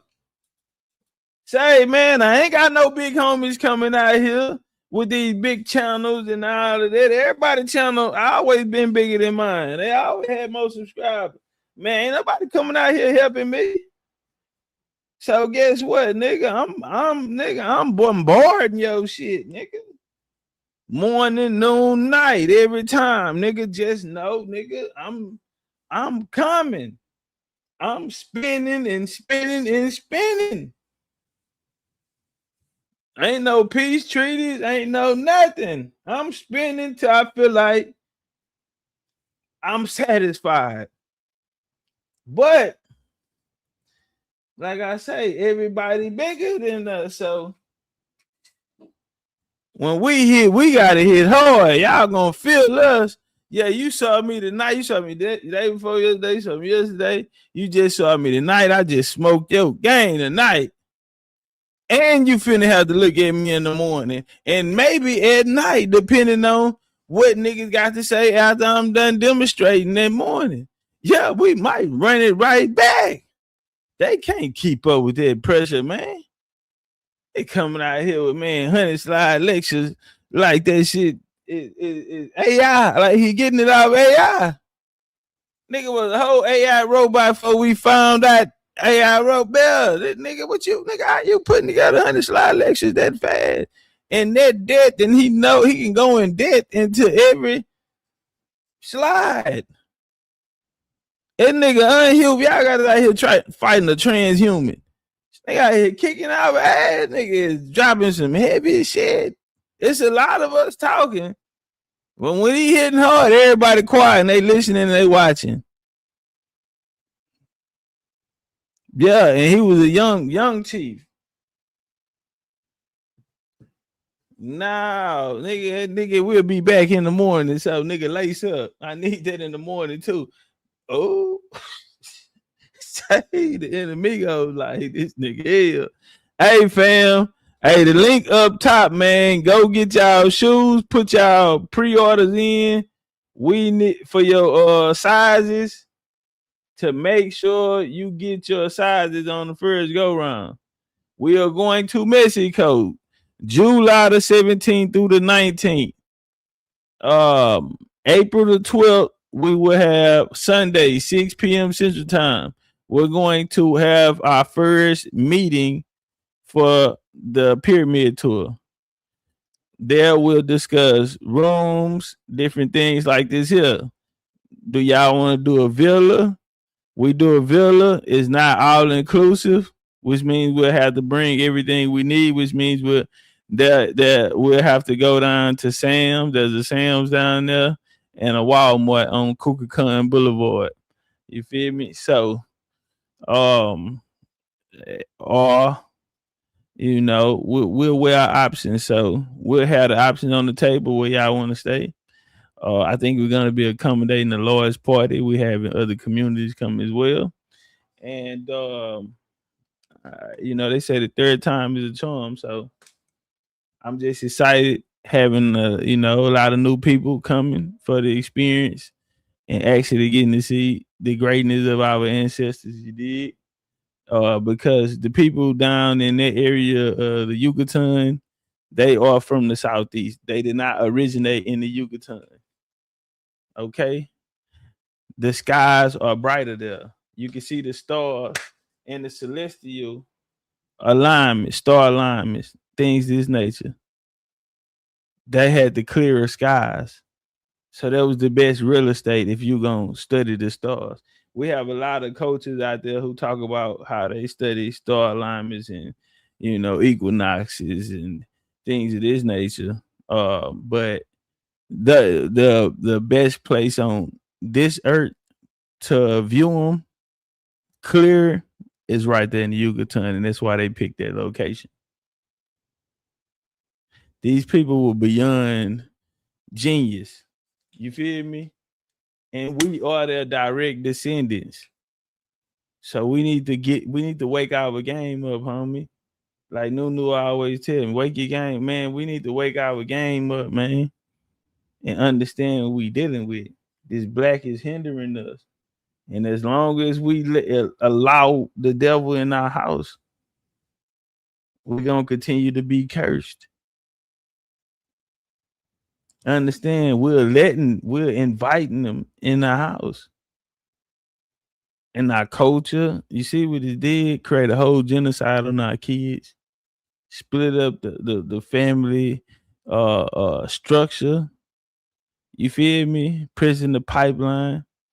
When I was young, my daddy say, nigga, in America, it ain't if you going to jail, it's when you going. I was 10 years old when he told me that. It ain't, nigga, it ain't about if you going, it's when you going.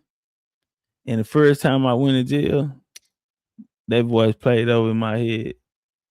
Yeah, so many times.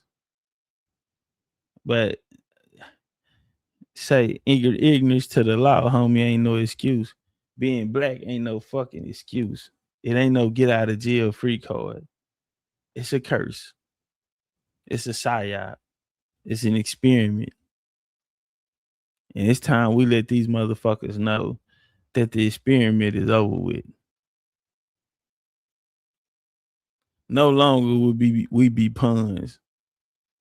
We know our strengths. We know our powers. We know our potential. We know who we are. We're connecting back with our ancestors. We're connecting back with this land. And that's where our power is. And that's the shit that gonna have niggas up all night. Because when we put that spiritual power on their ass and we put the machine in motion, you feel me? And we rise up, you feel me, to our proper place. Yeah, kings and queens and emperors and chiefs and chieftesses. You feel me? Yeah. Gang shit. What we doing? Hey, man. Hey, go get y'all, put y'all joints in. Please do not forget to leave a note and tell me what size you want. For the slides as well, man. We doing pre-orders on the slides too. So I got to get my mock-ups out here so I can show y'all the new slides. We got some for the ladies, you know, specifically for y'all. In the socks, we got socks specifically for y'all, so y'all don't have to wear the longs. I know some of y'all tomboy asses like that, but we got the lady socks too. We got something for the women as well. But hey, man, as long as we got each other, homie, we don't need nobody else. You did? Not at all. Gang shit. Till the day with me, pray for you, like pray that. For me. Yeah, look to your neighbor, homie. Tell him I got you. Nigga, this till the casket drop, nigga. You hear me? Yeah. Touch your neighbor, man. Tell them, as long as we got each other, we don't need nobody else. Any ain't get on bang, man. Gang shit. Under a cigar, the spirits rise. Smoke curling like ancestors whispering in the skies. Dr. Sebi in my left ear saying heal from inside. This ain't no new land, we the ones they try to deny. Before Columbus ever dreamed the ship steered, we was building mounds, doing rituals with no fear. From Yucatan to Galveston, New Orleans near. That's a triangle of soul, but the map been clear. Second lines ain't parades, that's ancestral rights. Tambourines and feathers under full moonlight. We ain't immigrants now, we the original mind. Built pyramids and bone flutes before Rome took flight. Top cat said it loud, stop begging for permission. Our culture ain't missing, it's just deep in tradition. We ain't African cause they told us we remember the mission. The land speaks Creole, so full of intuition. We been here through the blood and the drum, through the elders, the chants and the kiss of the sun. Smoke rise from the leaf, yeah, we talk to the sky. And the ancestors' rhythm, we never die. We been here, oh yeah, we been here. Way before they wrote their lives, we still live. This This our home, not a place we disappear. Jaheim singing true through the pain and the tears. Granny sat me down, roll something slow. Said when you puff, give thanks, let the cosmos know. I inhale the jungle, exhale the flow, spitting stories that the textbook still scared to show. Cigar lit like a torch from ancient rites, aromas like prayers to the Orishas at night. New Orleans ain't a tourist tale, it's black divine, where the jazz horns spend time and the spirits align. T-shirt, Get Columbus, we was dancing in my nigga, wild card. I see you. Drums talking cold. Uptown time. That boy Rodney. What we doing? Wild time. Get active. One Trey 17. What we doing? Some Mardi Gras beats ain't just for the core. That's soul on my step on them. Scars before war. We Yeah. through the blood. Wild time. Step on them. We walking. We stepping. We standing over shit. To the sky in the ancestors' rhythm. We never die. Gang shit. Oh yeah, we been here. Done. Before they wrote their lives, we still near. This our home, not a place we disappear. Yeah. I'm singing true. Love you, nigga. Here through the blood and the drum. The baby. The elders, the chance and the kiss of the Family, sun. Smoke rise from the we leaves. built the family we talk tree. to the sky and the ancestors' rhythm. Ain't We never believe. die. We been here. Oh yeah, we been here. Way before they wrote their lives, we still near. Ain't believe. Not a place we disappear. Jaheim singing true through the pain and the tears. Funky, appreciate you. Oh yeah, we been here. Way before they wrote. Man, run that shit back. I like that Honduran cigar, the spirits rise. What we Smoke doing? curling like ancestors whispering in the skies. Dr. Sebi in my left ear saying heal from inside. This ain't no new land, we the ones they try to deny. Before Columbus ever dreamed of ship to steer, we was building mountains, doing rituals with no fear. From Yucatan to Galveston, New Orleans near. That's the triangle of soul, but the map been clear.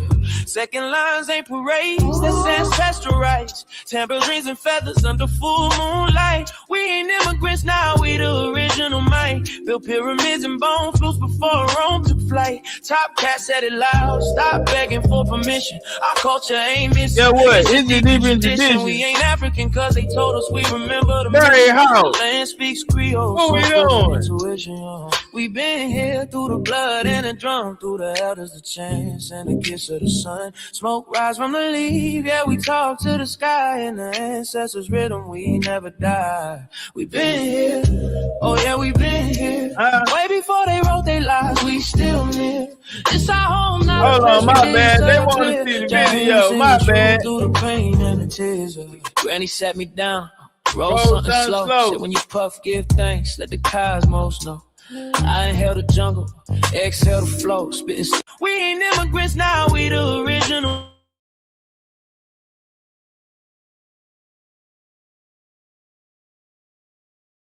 Culture ain't missing, it's just deep in tradition. We ain't African cause they told us we remember the mission. The land speaks Creole, soul food and intuition. We been here through the blood and the drum, through the elders, the chants and the kiss of the sun. Smoke rise from the leaf, yeah, we talk to the sky and the ancestors' rhythm, we never die. We been here, oh yeah, we been here. Way before they wrote their lives, we still near. It's our home, not a place we disappear. Jaheim singing true through the pain and the tears. Granny sat me down, roll something slow. Said when you puff, give thanks, let the cosmos know. Get what? I inhale the jungle, exhale the flow. Spitting stories that the textbook still scared to show. Cigar lit like a torch from ancient rites. Aromas like prayers to the Orishas at night. New Orleans ain't a tourist tale, it's black divine. Where the jazz man, what little homestead is? Little homestead, where you at? Columbus, we was dancing in stars, trading turquoise, dripping culture in bars.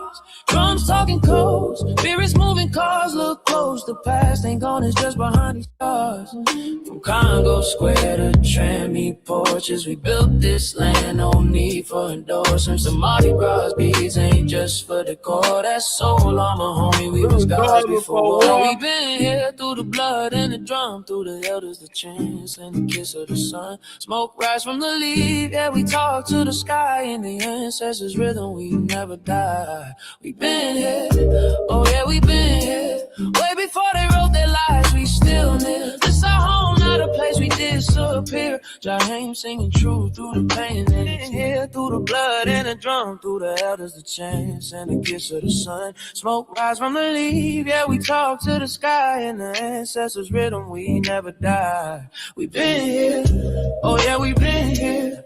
Way before they wrote their lives, we still live. It's our home, place we disappear. Jaheim singing truth through the pain and the tears. Oh, Lester, next time. We been here. Way before they wrote their lives, we still live.